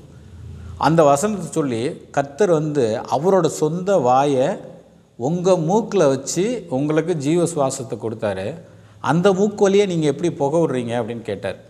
எனக்கு பயங்கர ஷாக் ஆயிடுச்சு. ஆமாம், இது ரியாலிட்டி தானே அப்படின்னு. ஏன்னா அப்போ நான் அந்த ஒரு வருஷம் வசனம் கேட்க ஆரம்பிச்சிட்டேன். வசனம் எனக்குள்ளே கிரியை செய்ய ஆரம்பிச்சிருச்சு. என்னுடைய வாலிப நாட்கள்லையும் நான் வந்து அநேக கேஸில் வந்து ஆனது வந்து எல்லாமே வந்து ஒரு சமுதாய போராட்டத்துக்காக தான் நிறைய கேஸ் ஆனது. சமுதாய போராளியாக இருந்தேன். ஏன்னா வசனம் இப்படி சொல்லுது, அதாவது இயேசு கிறிஸ்து சிறைப்பட்டோரையும் ஒடுக்கப்பட்டோரையும் மீட்கவே நான் வந்தேன் அப்படின்னு ஒரு இடத்துல சொல்லுவார். பட் எனக்கு அப்போல்லாம் தெரியலை அது. அப்போ ஒரு சமுதாய போராளியாக இருக்கேன். அவர் இப்படி ஒரு வசனத்தை சொன்னோன்னே எனக்கு மனசுக்குள்ள பயங்கர போராட்டம். கர்த்தர் நம்மளை உண்டு பண்ணியிருக்காரு, அந்த அந்த ஜீவ சுவாசத்தை கொடுத்த மூக்கு வழியாக நம்ம போக விடணுமா அப்படின்னு முடிவு பண்ணேன். அவர் சொல்லி ஒரு 4-5 days இருக்கும். அப்படியே அந்த முழு சிகரெட் பாக்கெட்டை கீழே தூக்கி போட்டு இனிமேல் வந்து இந்த ஸ்மோக்கிங் நான் எடுக்கவே மாட்டேன் அப்படின்னு கர்த்தருக்குள்ளே உறுதியாக நின்னேன். அப்புறம் போராட்டம் எனக்கு. கர்த்தர் யார், இயேசு யார், பரிசுத்த ஆவி யார், எல்லாத்தையும் ஒன்று ஒன்றா வந்து நான் கற்றுக்கிறதுக்காக வந்து ரொம்ப முயற்சி பண்ணேன். அப்போ வந்து சர்ச்சுக்குள்ளே ரெகுலராக போக ஆரம்பித்தேன். ரொம்ப சின்சியராக அந்த தேவாலயத்தில் எல்லாத்தையுமே பின்பற்ற ஆரம்பித்தேன். நீங்கள் பார்த்தீங்கன்னா ஒரு சின்ன எக்ஸாம்பிள் சொன்னேன்னா, நான் சண்டே ஒரு நாளும் வந்து சர்வீஸை மிஸ் பண்ணதே கிடையாது. அதாவது நான் ரட்சிக்கப்படலை, ஞானஸ்நானம் எடுக்கலை, பரிசுத்த ஆவியை பெற்றுக்கொள்ளலை, ஆனாலும் ஒரு சண்டே சர்வீஸ் கூட மிஸ் பண்ண மாட்டேன். என்றைக்கு முதல் நாள் சர்வீஸ் பண்ணணும் அன்னையிலேருந்து இப்போ வரைக்குமே ஒரு நாளும் வந்து சர்வீஸ் மிஸ் பண்ணவே மாட்டேன். அப்போ நான் வந்து கண்டினியூஸாக போயிட்டே இருக்கேன். 2005 அப்போ ஒரு தடவை வந்து டெல்லி போக வேண்டிய சூழ்நிலை ஆகிப்போச்சு. டெம்பரவரியாக அந்த சர்ச்சில் வந்து கீபோர்டு வாசிக்க வேண்டிய இருந்துச்சு. நான் வந்து கொஞ்சம் கற்றுக்கிட்டு அப்படியே வாசித்துட்டு இருந்தேன். அப்போ சண்டே மார்னிங் வந்து நான் வந்து கீபோர்டு வாசிக்கணும். அப்போ மார்னிங் 4:30 மணிக்கு போய் ஒரு 9,000 ஃப்ளைட் டிக்கெட் போட்டு ஃப்ளைட்டை பிடிச்சி அங்கே வந்து கரெக்டாக மார்னிங் 9 o'clock வந்து கீபோர்டில் உட்காந்து கீபோர்டு வாசித்தேன் ஒரு நாள். ஏன் இதை சொல்கிறேன்னா, அப்படி கர்த்தருக்கு ரொம்ப பயப்படுவேன். அந்த பயந்த காரணத்தினால நான் கர்த்தரை வந்து ரொம்ப அதிகமாக நேசிக்க ஆரம்பித்தோன்னே பாஸ்டர் சொன்னார், இங்கே ஞானஸ்நானம் எடுத்தால் நல்லாயிருக்கும். நான் என்ன சொன்னேன், அவர்கிட்ட இன்னும் பரிசுத்தமாகிட்டு நம்ம ஞானஸ்நானம் எடுத்துக்கிறேன் அப்படின்னு சொல்லிட்டு நான் அவர்கிட்ட பேசிட்டேன். ஏன்னா கர்த்தர் என் கூட பேசிகிட்டே இருக்கார் வசனத்தின் மூலமாக. அதே மாதிரி நல்லா அந்த 92 ஏன்னா 92 +2 முடித்ததுலேருந்து நான் குடிக்க ஆரம்பிக்கிறேன். நான் சின்ன வயசுலேயும் குடிச்சிருக்கேன். 13 வயசு 14 வயசுலேயும் குடிச்சிருக்கேன். ஆனால் ரெகுலராக குடித்ததில்லை. ஆனால் 92 ரெகுலராக குடிக்க ஆரம்பிச்சிட்டேன். எங்கள் தாத்தா கூட நான் வந்து குடிச்சிருக்கேன், எங்கள் அப்பா கூட குடிச்சிருக்கேன், எங்கள் அண்ணன் கூட குடிச்சிருக்கேன், எல்லோரும் கூட குடிச்சிருக்கேன். என் ஃப்ரெண்ட்ஸ் எல்லாமே வந்து எங்கள் வீட்டில் தான் வந்து உட்காந்து எல்லாருமே குடிப்பாங்க. எங்கள் அப்பா, என் ஃப்ரெண்ட்ஸ் 6-7 பேர் எல்லாருமே வந்து இன்னும் இருக்காங்க. எல்லா ஃப்ரெண்ட்ஸும் இருக்காங்க. அவங்க எல்லாருமே எங்கள் வீட்டில் தான் உட்காந்து நாங்கள் குடிப்போம். எங்கள் வீட்டில் கீழே வந்து சிக்கன் செஞ்சு மேலே அனுப்பிச்சி விடுவாங்க எங்கள் அம்மா, சிஸ்டர் எல்லாமே. அப்படி வந்து மொத்தமாக உட்காந்து குடிச்சிட்ருப்போம். அப்போ நான் அந்த குடி பழக்கத்துலேருந்து அது வந்து ஒரு தப்பாகவே எனக்கு தெரியல. ஏன்னா சின்ன பிள்ளையில் நான் ஒரு 13 வயசு இருக்கும்போது 7வது 8வது படிச்சுட்ருப்பேன். அப்போ வந்து எங்கள் அப்பா இந்த ரம்மு ஊற்றி கொடுப்பார் கிளாஸில். அப்போயே நான் குடிப்பேன் எங்கள் அப்பா கூட சேர்ந்து. ஆனால் எனக்கு பெருசாக தப்பாக தெரியல. எங்கள் அப்பா எப்படி கேரக்டர்னா நல்லா ஃப்ரெண்ட்லியாக பழகுவார்.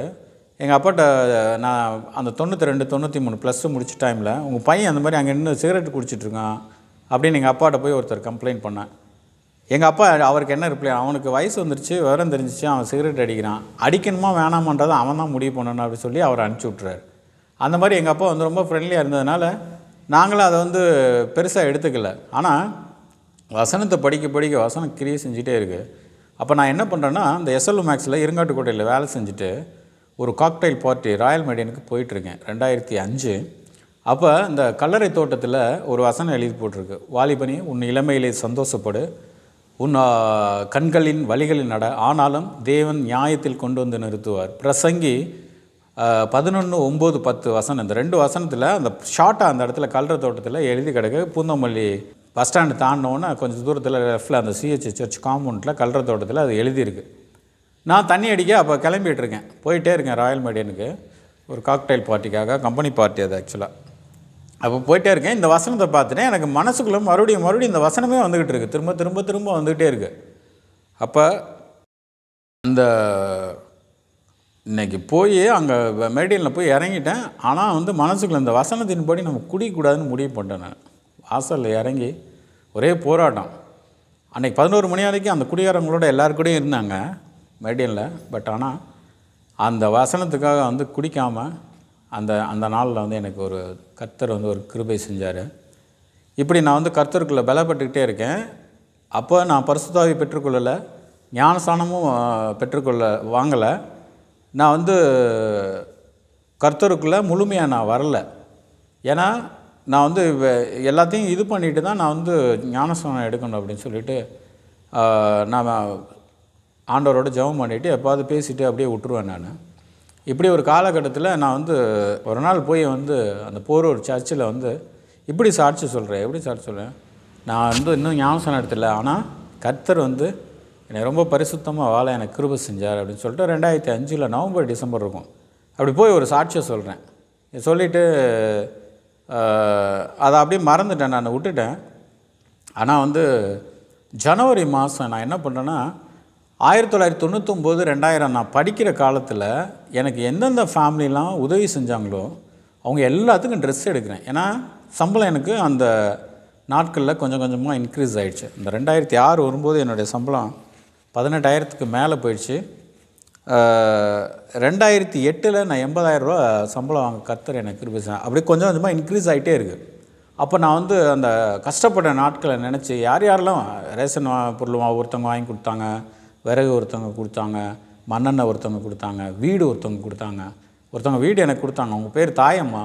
அவங்க வந்து ஒரு ஹிந்து ஆண்டி தான். அவங்க எப்படின்னா எங்களுக்கு வந்து ஒரு ஒரு ஒரு சிமெண்ட் கட்டடத்தை எங்களுக்கு கொடுத்துட்டு அவங்க போய் கூரை வீட்டில் மழை ஒழுதுட்ருக்கோம், அந்த வீட்டில் அவங்க இருப்பாங்க. அதனால் இதெல்லாம் நினச்சி பார்த்துட்டு அவங்களுக்கெல்லாம் வந்து எல்லாருக்கும் ட்ரெஸ் எடுத்துகிட்டு போய் பார்த்துட்டு வந்துடும் அப்படின்னு சொல்லிட்டு ஜனவரி மாதம் 2006 13ஆம் தேதி நாங்கள் இங்கேருந்து கிளம்புறோம் அந்த ஊருக்கு, மானாமதுரைக்கு. அந்த ஊர் பேர் வந்து மேலப்பசலை. அங்கேருந்து தான் நான் படித்தேன் நான். அப்போ அங்கே எல்லாருக்கும் ட்ரெஸ் எடுத்துகிட்டு நான் கிளம்பிட்டேன். கிளம்பி காரில் வந்து நாங்கள் மூவ் ஆகிறோம்.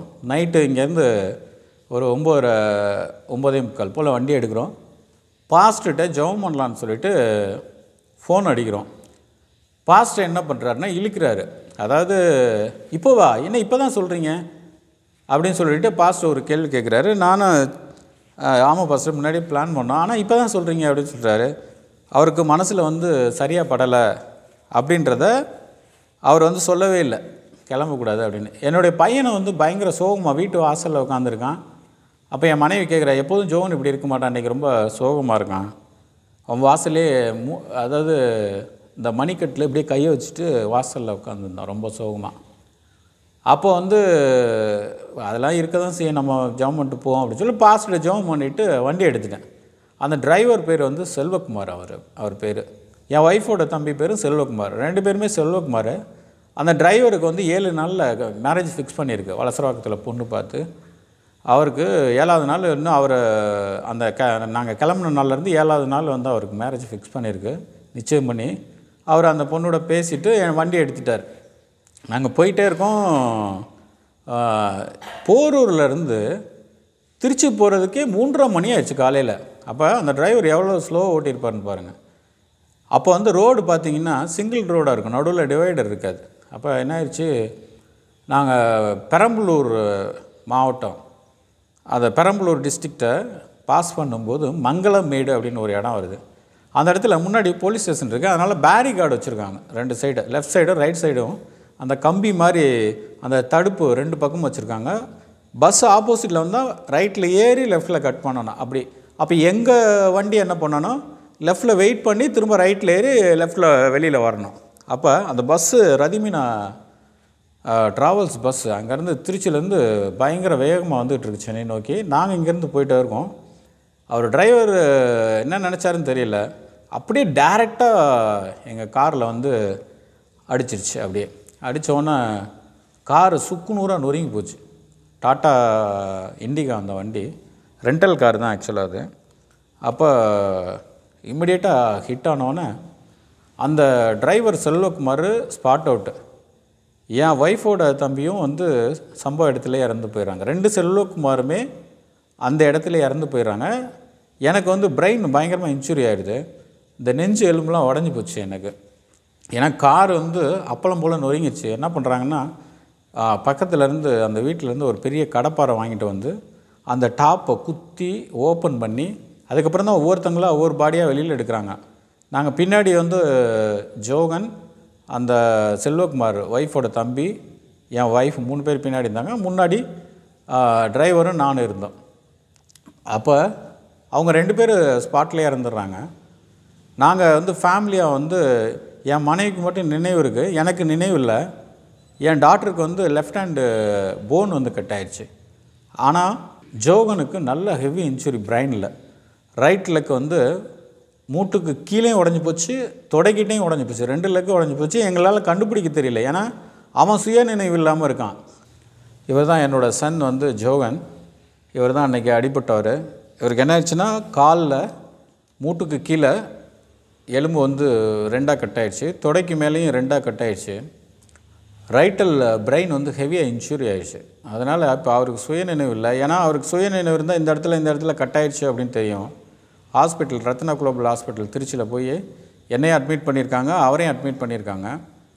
என்னுடைய டாக்டருக்கு லெஃப்ட் ஹேண்டில் கை கட் ஆகிடுச்சு, அவங்களே அட்மிட் பண்ணியிருக்காங்க. என் ஒய்ஃபுக்கு ஹெட்டில் இன்ஜுரி, ஆனால் அவங்க இமிடியேட்டாக ரெக்கவர் ஆகிட்டாங்க ஸ்பாட்லேயே.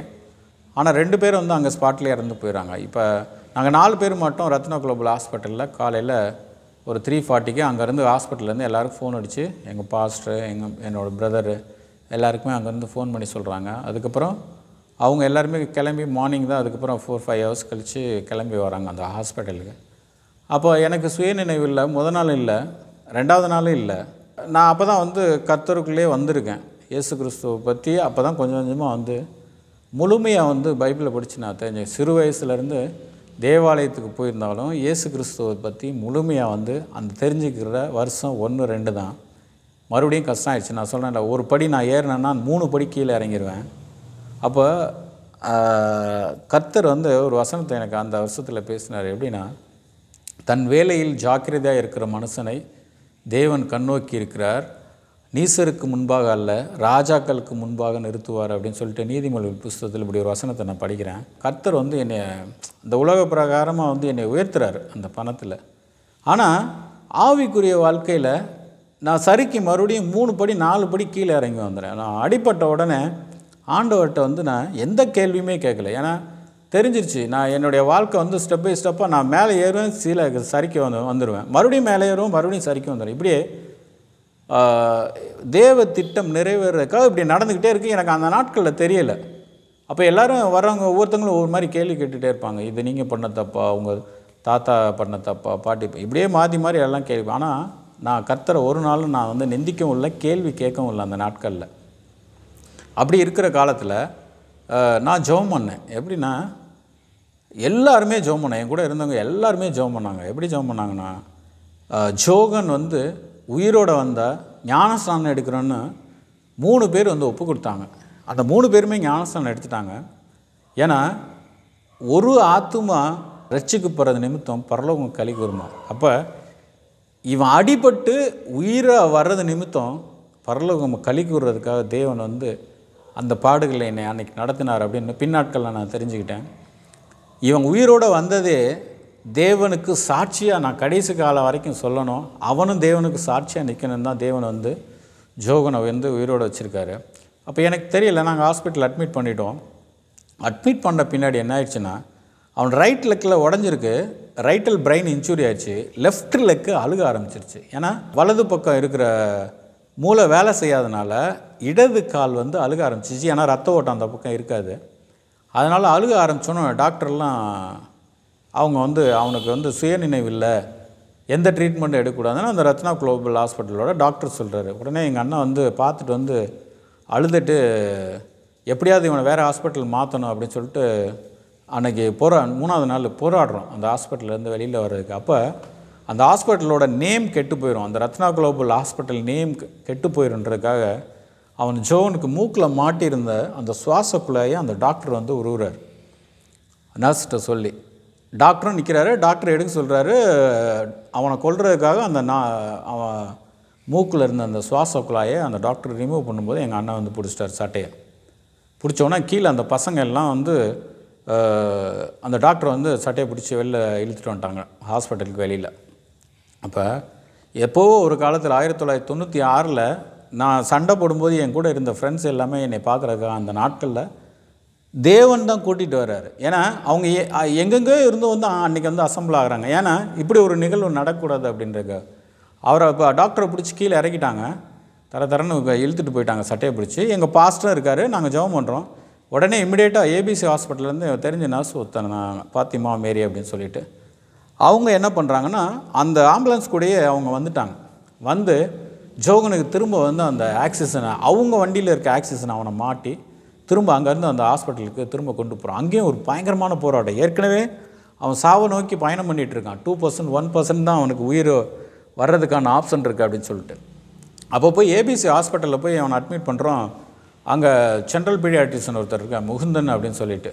இவன் கால் அழுகுனதை பார்த்துட்டு, ஏன்னா காலில் லெஃப்ட் லெக்கில் தோல்லாம் உறிஞ்சு அந்த கருப்பு கலராக மாறி ரத்தம் மட்டும் தெரியுது. அப்படியே கால் ஒரு சைடு ஃபுல்லாக ரத்தமாக தெரியுது.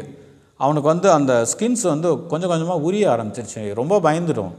ஏன்னா டாக்டர் எல்லாமே சொல்கிறாங்க, நியூராலஜிஸ்ட் சொல்கிறாரு 3% சொல்கிறார் டாக்டர் திருப்பதின்னு சொல்லிட்டு. இந்த முகுந்தன் டாக்டர் சொல்கிறாரு இந்த சைடு ஃபுல்லாக அஃபெக்ட் ஆகிடுச்சு, கால் கீழே எடுக்கிற மாதிரி வந்துடுமோ அப்படின்னு சொல்லிட்டு பயப்பட்டார். நான் சொன்னேன், நீங்கள் என்ன ட்ரீட்மெண்ட் வேணாலும் இருங்க, 2 பேருமே ஐசியூவில் இருக்கும், என்ன ட்ரீட்மெண்ட் வேணாலும் எடுங்க, அவன் வந்து உயிரோட கண்டிப்பாக வருவான் அப்படின்னு சொல்லிட்டு நான் கர்த்தருக்குள்ளே விசுவாசிக்கிறேன். கர்த்தரோட நான் போராடவே இல்லை, எந்த கேள்வியும் கேட்கல. அப்புறம் அந்த டாக்டர் முகுந்தன் என்ன பண்ணுறாருன்னா, ஏதோ அமெரிக்கன் மெடிசன் ஒன்று பாம்பேயில் இருக்குது, அந்த மெடிசனை நம்ம இங்கே கொண்டு வந்துட்டோம்னா ஒரு 2 hours 3 hours கொண்டு வந்துட்டோம்னா அவனுக்கு அந்த இதை இன்ஜெக்ட் பண்ணோன்னா அந்த கால் நார்மல் ஆகிடும், அந்த அழுகுனதெல்லாம் மாறிடும் அப்படின்னு அவர் முடிவு பண்ணுறாரு. முடிவு பண்ணோன்னே சரி எங்கள் அண்ணன் சொல்லிட்டார், நீங்கள் இமிடியேட்டாக அரேஞ்ச் பண்ணுங்கள் அப்படின்னு சொன்னோன்னே இமிடியேட்டாக அரேஞ்ச் பண்ணி பாம்பேலேருந்து ஃப்ளைட்டில் அந்த மெடிசனை வந்து திருச்சி ஏர்போர்ட்டு கொடுத்து, திருச்சி ஏர்போர்ட்லேருந்து 3 hours ரெக்கவர் பண்ணி, இது 5வது நாள் நடக்குது. இந்த 5வது நாள் வந்து அது போய் ஏர்போர்ட்லேருந்து வாங்கிட்டு வந்து இமிடியேட்டாக, ஏன்னா அது ரொம்ப நேரம் வச்சிருக்கக்கூடாது அந்த, ஏன்னா வர்றதே அங்கேருந்து வர்றதே ஃப்ரீசரில் தான் வச்சு வரும் அந்த மெடிசன், வந்து காஸ்ட்லியான மெடிசன். திரும்ப அதை வந்து கொண்டு வந்து இன்ஜெக்ட் பண்ணோன்னு அந்த காலில் வந்து ரத்த ஓட்டம் அப்போ தான் ஓட ஆரம்பித்து அந்த அழுகின ஸ்கின்ஸ் எல்லாமே கொஞ்சம் கொஞ்சமாக 1 நாள் 2 நாள் 3வது நாள் இப்படி மாற ஆரம்பிச்சிச்சு. ஆனால் ஜோகன் வந்து கண் திறக்கவே இல்லை. எங்களுக்கு ரொம்ப பயமாயிடுச்சு. கிட்டத்தட்ட 22 நாள் வந்து கண் திறக்கவே இல்லை, சுவாசமும் வரலை, அப்படியே வெண்டிலேட்டர்லேயே இருக்கான். டாக்டர் எல்லாம் சொல்கிறாங்க, அந்த டைமில் ஒரு பையனுக்கு வந்து கும்பகோணம் பக்கத்தில் அந்த ஒரு டாக்டரோட பையன் இறந்து போயிடறான், அவனோட உறுப்புகள்லாம் தானம் பண்ணுறாங்க. அது மாதிரி டாக்டர் கேட்குறாங்க, உறுப்புகள்லாம் தானம் பண்ணிடலாமா அப்படின்னு சொல்லிட்டு, ஜோகன் வந்து இப்படி இருக்கான் அப்படின்னு சொல்லிட்டு கேட்குறாங்க. நான் சொல்கிறேன், விசுவாசமாக சொல்கிறேன், கர்த்தருக்குள்ளே நான் பயங்கர விசுவாசம், அவன் உயிரோடு வருவான். ஏன்னா கிட்டத்தட்ட ஒரு 60-70 பாஸ்டர் அவனுக்காக ஜெபம் பண்ணியிருப்பாங்க. அவங்களாம் யாருன்னே எனக்கு தெரியாது. ஏன்னா அங்கே வந்ததே வந்து கிட்டத்தட்ட ஒரு 6-7 பாஸ்டர் வந்து ஹாஸ்பிட்டல் ஏபிசி ஹாஸ்பிட்டலுக்கு உள்ளே வந்து ஜெபம் பண்ணாங்க. அங்கே இருக்க சிபிஎம் சிஸ்டர்ஸ்லாம் வந்து ஜெபம் பண்ணாங்க. அவங்களாம் யாருன்னே தெரியாது. அவங்கவுங்க கேள்விப்பட்டு அங்கங்கே கர்த்தர் வந்து அனுப்பிச்சு அவங்கள தான் உன் வேண்டுதல்களையும் விண்ணப்பங்களையும் ஆவியானவர் தாமே விண்ணப்பம் செய்வார் அப்படின்னு வசனம் படிக்கிறோம். அதே மாதிரி நிறைய பேர் வந்து அவனுக்காண்டி ஜெபம் பண்ணுறாங்க. ஆனால் உயிர் வரவே இல்லை. 22 நாள் ஆயிடுச்சு. 22 நாள் கழிச்சு நான் போய் ஃபஸ்ட் 15 நாளில் 16வது நாளில் போய் அவன்கிட்ட பேசுகிறேன். இந்த மாதிரி காதில் டாக்டர் சொல்கிறாரு, டாக்டர் திருப்பதி அந்த நியூராலஜிஸ்ட் சொல்கிறாரு, அவன் காதில் போய் நீங்கள் பேசுங்க, அவனுக்கு பிடிச்ச வார்த்தை எதாவது பேசுங்க அப்படின்னு சொல்கிறாரு. நானும் அவனை போய் ஜோகன் டேடி வந்திருக்கேன், என்னடா பண்ணிகிட்ருக்க, இப்படி ரெகுலராக அவன்கிட்ட பேசுகிற மாதிரி, கடைக்கு போகிறது வர்றது இந்த மாதிரி பேசுகிற மாதிரி அவன்கிட்ட பேசுகிறேன். ஜோகன் கடைக்கு போயிட்டு வரியா, ஸ்கூலுக்கு போகலாம், இப்படி பேசுகிறேன், சைக்கிள் ஓட்டுறியா, அப்படியே அவன்கிட்ட பக்கத்தில் காதில் இருந்து நான் பேசிகிட்டே இருக்கேன். அவன் உயிரோடு இருக்கிற மாதிரியே நினச்சி பேசிகிட்டு இருக்கேன். அவன் கண்ணை மூடியே இருக்கான். இப்போ 22வது நாள் நான் போய் மறுபடியும் போகிறேன் அவன்கிட்ட பேசுகிறதுக்கு. காது கிட்டத்தில் போய் டேடி வந்திருக்கேன் அப்படி சொன்னோன்னா முதல் தடவை 22 நாள் கழிச்சு ஃபஸ்ட்டு ஒரு சின்ன ஸ்மைல் பண்ணான். அப்போ ஆண்டவருக்கு நன்றி சொன்னேன். ஆனால் என்னால் தாங்கவே முடியலை. அந்த 22 நாளும் பயங்கர மனவேதனையில் இருந்தேன். ஆண்டவருக்குள்ள வந்து நான் வந்து ஞானஸ்தானம் மட்டும்தான் எடுக்கலையே தவிர ஆண்டவருக்குள்ள வந்து ரொம்ப வந்து கடினப்பட்டு நான் வந்து ஜெபம் பண்ணிகிட்டு இருந்தேன். நான் அங்கேயே வெளியிலே ஒரு ரூம் எடுத்து அங்கேயே தங்கி ஜோகனை வந்து நான் பார்த்துருந்தேன். 28 நாளில் வந்து கம்பெனிக்கு போகல, ஒன்றும் போகல, அங்கேயே ஐசியூவில் இவனை போய் பார்ப்பேன், ரூமில் வந்து ஜெபம் பண்ணுவேன். ஏன்னா எனக்கு நெஞ்செலும்பு உடஞ்சிருக்கிறதுனால ஒரு தடவை தும்மல் வந்துச்சுன்னா மறுபடியும் அந்த 6 ரிப்ஸும் வந்து நெஞ்செலும்பும் உடஞ்சி போயிடும் திரும்ப. ஒரே ஒரு தும்மல், ஏன்னா நெஞ்சை அசைக்காமல் வச்சுருக்கணும், அதுவாக தான் ஜாயிண்ட் ஆகணும்.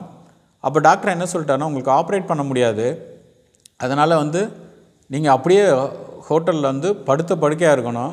நான் பைபிள் படிப்பேன், படுத்து படுக்கையாக இருப்பேன். ஆனால் என்ன ஆகுனா தும்மல் வந்துடும். தும்மல் வந்தோன்னே என்னன்னா மறுபடியும் அந்த ரிப்ஸ்லாம் உடஞ்சி போயிடும். அப்போ ரொம்ப கஷ்டப்பட்டுட்டு இருந்தேன். கர்த்தருடைய கிருபையினால் அன்றைக்கி வந்து அந்த எலும்புகளை வந்து ஆண்டவர் அந்த எலும்புகள்லாம் சேர்க்க வச்ச சங்கீதத்தின் புஸ்தகத்தில் உன் எலும்புகளை உலர்ந்த எலும்புகளை உயிர்ப்பிப்பேன் அப்படின்னு அந்த ஒரு வார்த்தையை எங்கேயோ படித்தேன் நான். ஆனால் அப்படியே வந்து என்னுடைய எலும்புகள்லாம் வந்து சேர்ந்து இப்போ அதே உடஞ்ச எலும்போடு தான் நான் இருக்கேன். இதயத்துக்கும் அந்த எலும்புக்கும் ஒன்லி 2 mm தான் கேப்பு. அப்படியே ரிப்பு இப்படி உடஞ்சி இதயத்துக்கு நேரம் இப்படியே அப்படியே கத்தி மாதிரி நீட்டிக்கிட்டு இருக்கு அதில், அந்த இதயத்துக்கு முன்னாடி. அது கொஞ்சம் அப்படியே பஞ்சர் பண்ணிருந்துச்சுன்னா அந்த ரத்தம் அது வழியாக வெளியில், அந்த இருதயத்தின் வழியாக வெளியில் வந்து ப்ளீடிங் ஆகி பாடி ஃபுல்லாக அன்றைக்கி இறந்துருப்பேன் நான். அதான் அந்த ஸ்பாட் அவுட்லேயே நானும் ஒருத்தனை சேர்ந்துருப்பேன். கர்த்தர் வந்து அந்த இடத்துலையும் காப்பாற்றி அந்த ரிப்ஸை எல்லாம் வளர வச்சு அன்றைக்கி வந்து என்னை உயிரோட முதல்ல வெளியில் கொண்டு வந்தார். அப்படி இருக்கும்போது ஜோகனுக்கு வந்து 22வது நாள் மூச்சு வந்துச்சு, ஃபஸ்ட்டு மூச்சு. ஒரு 1/2 அன் ஹவர் மூச்சு இருக்கும், அடுத்த 1/2 அன் ஹவர் மூச்சு இருக்காது. அதனால் ரொம்ப கஷ்டப்பட்டுக்கிட்டே இருந்தோம். அப்போ டாக்டர் சொன்னார், திருப்பதி அந்த டாக்டர் உண்மையிலே அவர் ஹிந்து தான். அவர் வந்து என்கிட்ட சொன்னார், நீங்கள் வணங்குற தெய்வம் வந்து உண்மையில் உயிருள்ள தெய்வங்க. ஏன்னா அவர் நினச்சாரான் இறந்துடும் அப்படின்னு நினச்சாரான்.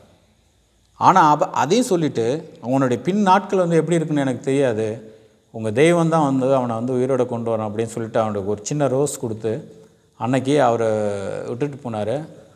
இயேசு கிறிஸ்துவனுடைய மகிமை அந்த இடத்துல நான் வெளிப்பட்டுச்சுன்னு நினைக்கிறேன். ஏன்னா அப்பாற்பட்ட, அதாவது இந்த பூமிக்கு அப்பாற்பட்ட விஷயத்தை வந்து கர்த்தர் அந்த நாளில் அந்த இடத்துல செஞ்சார் அப்படின்றத நான் வந்து முழுமையாக விசுவாசித்தேன். அன்றைக்கி உயிர் வந்து எல்லோரும் ஒப்பு கொடுத்த எல்லாருமே ஞானஸ்தானம் எடுத்தாங்க, அந்த 3 பேரும். நான் ஞானஸ்தானம் எடுக்காமல் இருந்தேன். அன்றைக்கி வந்து பாஸ்டர் வந்து ஆக்சிடெண்ட் ஆகி 4வது நாள் 5வது நாள் இருக்கும். ஏஜி பாஸ்டர் காஞ்சிபுரத்துலேருந்து ஒருத்தர் வந்து எனக்கு ஜெபம் பண்ணார். அவர் சொன்னார் பேசிகிட்டே இருக்கும்போது, நீங்கள் நேற்று நைட்டு 4 நாளைக்கு முன்னாடி நீங்கள் இறந்துருந்தீங்கன்னா பரலோக ராஜ்யத்தை வந்து நீங்கள் அடைஞ்சிருக்க முடியாது. அதனால் முழுமையாக வந்து நீங்கள் இப்போவே வந்து, அவர் வந்தது வந்து நைட்டு 10 மணி. அதனால் என்ன ஆச்சுன்னா அப்படியே பேசிவிட்டு ஜெபம் பண்ணிவிட்டு கீழே வர்றோம், ஏபிசி ஹாஸ்பிட்டல் வெளில வரோம். அவரே கேட்குறாரு, பாஸ்டர் இங்கே பக்கத்தில் ஏதாவது சபை தெரியுமா அப்படின்ட்டு. அப்போ பேசிகிட்டே இருக்கும்போது நான் என் ஃப்ரெண்டு சபை இருக்குது அப்படின்னு சொல்லிட்டு அங்கே ஏஜி சர்ச் சபை ஒன்று இருக்குது உறையூரில். அந்த ஏஜி சர்ச் சபையில் நைட்டு 12 மணிக்கு போய் ஞானஸ்நானம் எடுக்க தேவன் கிருபை செஞ்சார். ஆண்டவரோட ஒப்புரவு பண்ண நாள் வந்து அதுவாக இருந்துச்சு. நைட்டு 12 மணி, அதாவது எல்லாருக்கும் ஞானஸ்நானம் திட்டமிட்டு அவங்க சபையில் நடக்கும். ஆனால் எனக்கு இரவு 12 மணிக்கு ஒரு தெரியாத சபையில் தண்ணியை நிரப்பி நாங்கள் போய் அதுக்கப்புறம் ஒரு தண்ணியை நிரப்பி இந்த சுச்சுவேஷன்லாம் சொல்லி அதுக்கப்புறம் வந்து கர்த்தரனுடைய கிருபையினால் அன்றைக்கி ஞானஸ்நானம் எடுக்க தேவன் கிருபை செஞ்சார். அப்படி போய் ஞானஸ்நானம் எடுத்தேன். நான் அந்த நாள்லேருந்து கர்த்தரோட அந்த முழு ஒப்புரவாகி கர்த்தருக்கன்று வாழ்க்கையை வந்து ஒப்பு கொடுத்தேன். எப்படி ஒப்பு கொடுத்தேன்னா, திரும்ப வந்து நான் இந்த எஸ்எல்ஓ மேக்ஸ் கம்பெனியில் பிப்ரவரி மாதம், ஜனவரியில் ஆக்சிடெண்ட் ஆனது, நான் பிப்ரவரியில் போகிறேன். ஒரு 15-20 நாளைக்கு அப்புறம் போகிறேன். நான் போனோடனே என்னோடய டேபிளில் நான் வேலை செஞ்ச எல்லா ஜாப்ஸும் பெண்டிங் ஜாப்ஸாக நின்றுக்கிட்டு இருக்கு. நான் எதெல்லாம் முடிக்கணும்னு நினச்சனோ அந்த வேலையெல்லாம் பெண்டிங்கில் நிற்கிது. அப்போ நான் அதை போய் பார்த்துட்டு எல்லா பேப்பரையும் எடுத்து கிழித்து குப்பைத்தொட்டியில் போட்டுட்டு நான் ஒன்று நினச்சேன்.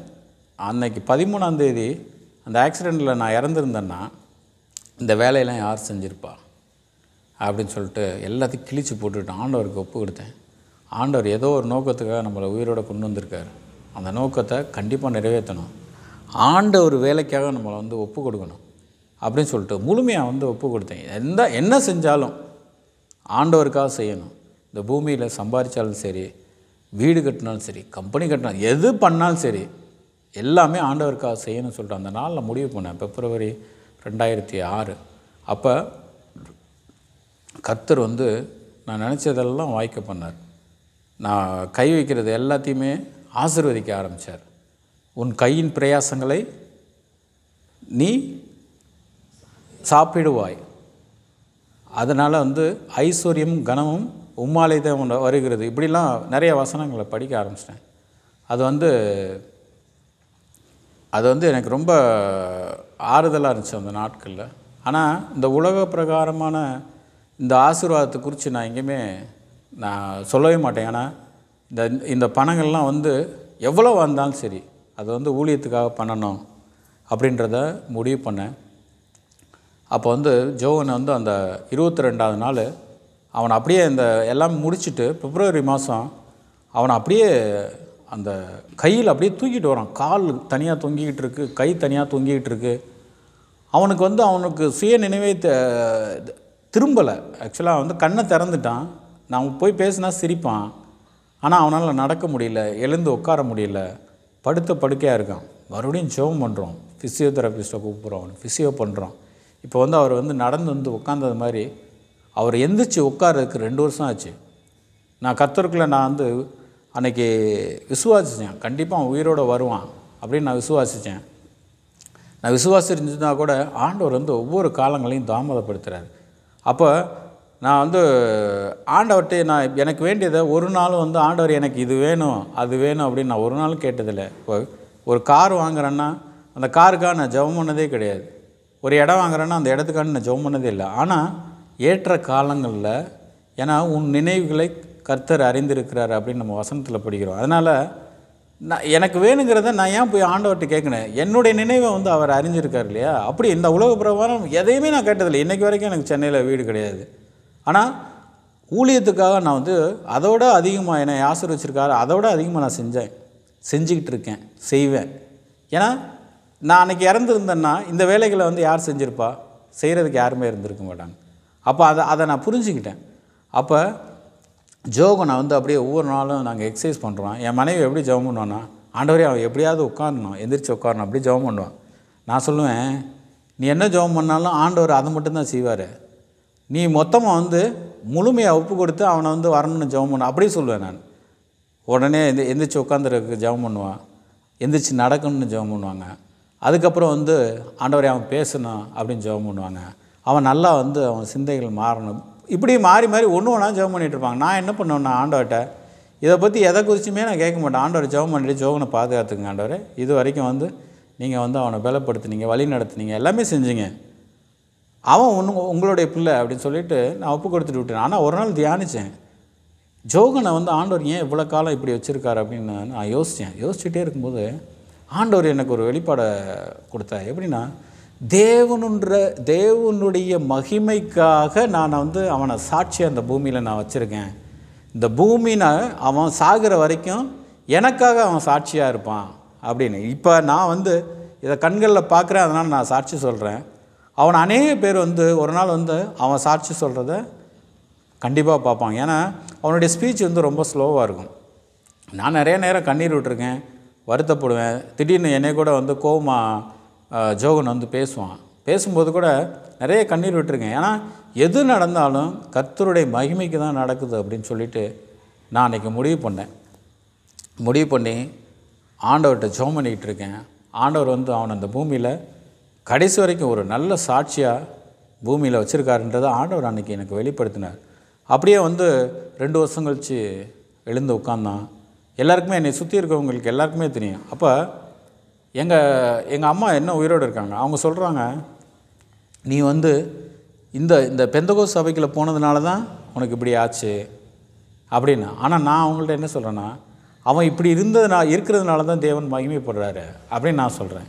அப்போ ரெண்டுக்கும் வித்தியாசம் இருக்குது. அவங்களுக்கு சத்தியத்தை சொன்னாலும், ஏன்னா வயசானவங்க, அவங்க ரோமன் கத்தோலிக்க திருச்சபைக்கு போனதுனால வழியாக தாத்தா பாட்டி அவங்க அப்பா அப்படி வந்து வழியாக ரோமன் கத்தோலிக்கில் போனதுனால அவங்கள ரட்சிப்புகளை நம்ம இது வரைக்கும் கொண்டு வந்து நடத்த முடியல. ஆனால் சத்தியத்தை சொல்லிட்டேன். எங்கள் அப்பாவுக்கும் எங்கள் அம்மாவுக்கும் முழுமையான சத்தியத்தை வந்து நான் சொல்லிட்டேன்.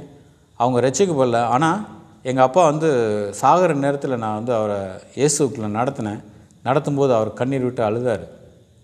எங்கள் அம்மாவுக்கும் அதே மாதிரி தான். இயேசுக்குள்ளே வந்து கண்டிப்பாக அவங்க வந்து வரணும் அப்படின்றத ஜெபம் பண்ணுறேன்.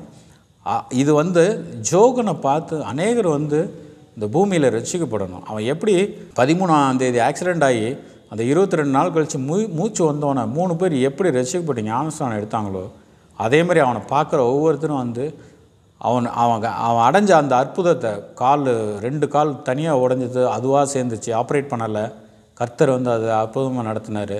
அதுக்கப்புறம் அதுவாக அவருக்கு மூச்சை வந்து ஆண்டவர் கொடுத்தாரு, சுவாசத்தை கொடுத்தாரு. அப்படியே ஒவ்வொரு காரியமாக பேச வச்சார், எந்திரிக்க வச்சார், நடக்க வச்சார். ஒவ்வொன்றுமே அற்புதம் தான். அவன் நல்லா பார்க்க வச்சார். கண்ணு முடியே இருந்தான் 22 நாள். யார் இதெல்லாம் வந்து நீங்கள் எதிர்பார்க்க முடியும்? அவன் உயிரோடு வருவான். 3% உயிர் தான் அவனுக்கு இருக்குது அப்படின்னு சொல்கிறாங்க. ஏன்னா அவன் பல்ஸ் ஏறும் டவுன் ஆயிரும், அடுத்த நாள் பல்ஸ் ஏறும் டவுன் ஆயிரும். டவுன் ஆகிறப்பெல்லாம் டாக்டர் இறந்துருவான் அப்படின்னு சொல்லுவாங்க. நான் சொன்னேன் ஐசியூலேருந்து எடுத்துலான்னு சொன்னாங்க, நிறையா செலவாகும் அப்படின்னு. நான் சொன்னேன் அவனை ஐசியூலே வைங்க 22 நாள். அப்படியே 24 நாளில் எவ்வளோ செலவானாலும் பரவாயில்ல நீங்கள் வைங்க என்ன. ஏன்னா என்கிட்ட 10 பைசா இல்லை, நான் எதையும் சேர்த்து வைக்கல. அந்த நாட்களில் கூட நான் வந்து எந்த காரியத்துக்கும் வந்து பணத்தை நான் சேமித்து வைக்கல. அப்போ அவன் 22 நாள் ஐசியூவில் இருக்கான், நான் ஒரு 7 நாள் ஐசியூவில் இருக்கேன். 2 பேருமே வெளியில் வர்றோம். ஐசியூலேருந்து நார்மல் வார்டுக்கு அவனை ஷிஃப்ட் பண்ணுறாங்க. ஷிஃப்ட் பண்ணும்போது கீழே போய் பில்லு க்ளோஸ் பண்ணலாம் அப்படின்னு சொல்லிட்டு கீழே போய் நானும் எங்கள் அண்ணன் 2-3 ஃப்ரெண்ட்ஸ் எல்லாருமே போய் செக் பண்ணுறோம். கீழே போய் பார்க்குறோம், நாங்கள் கட்ட வேண்டியது எதுவுமே இல்லை.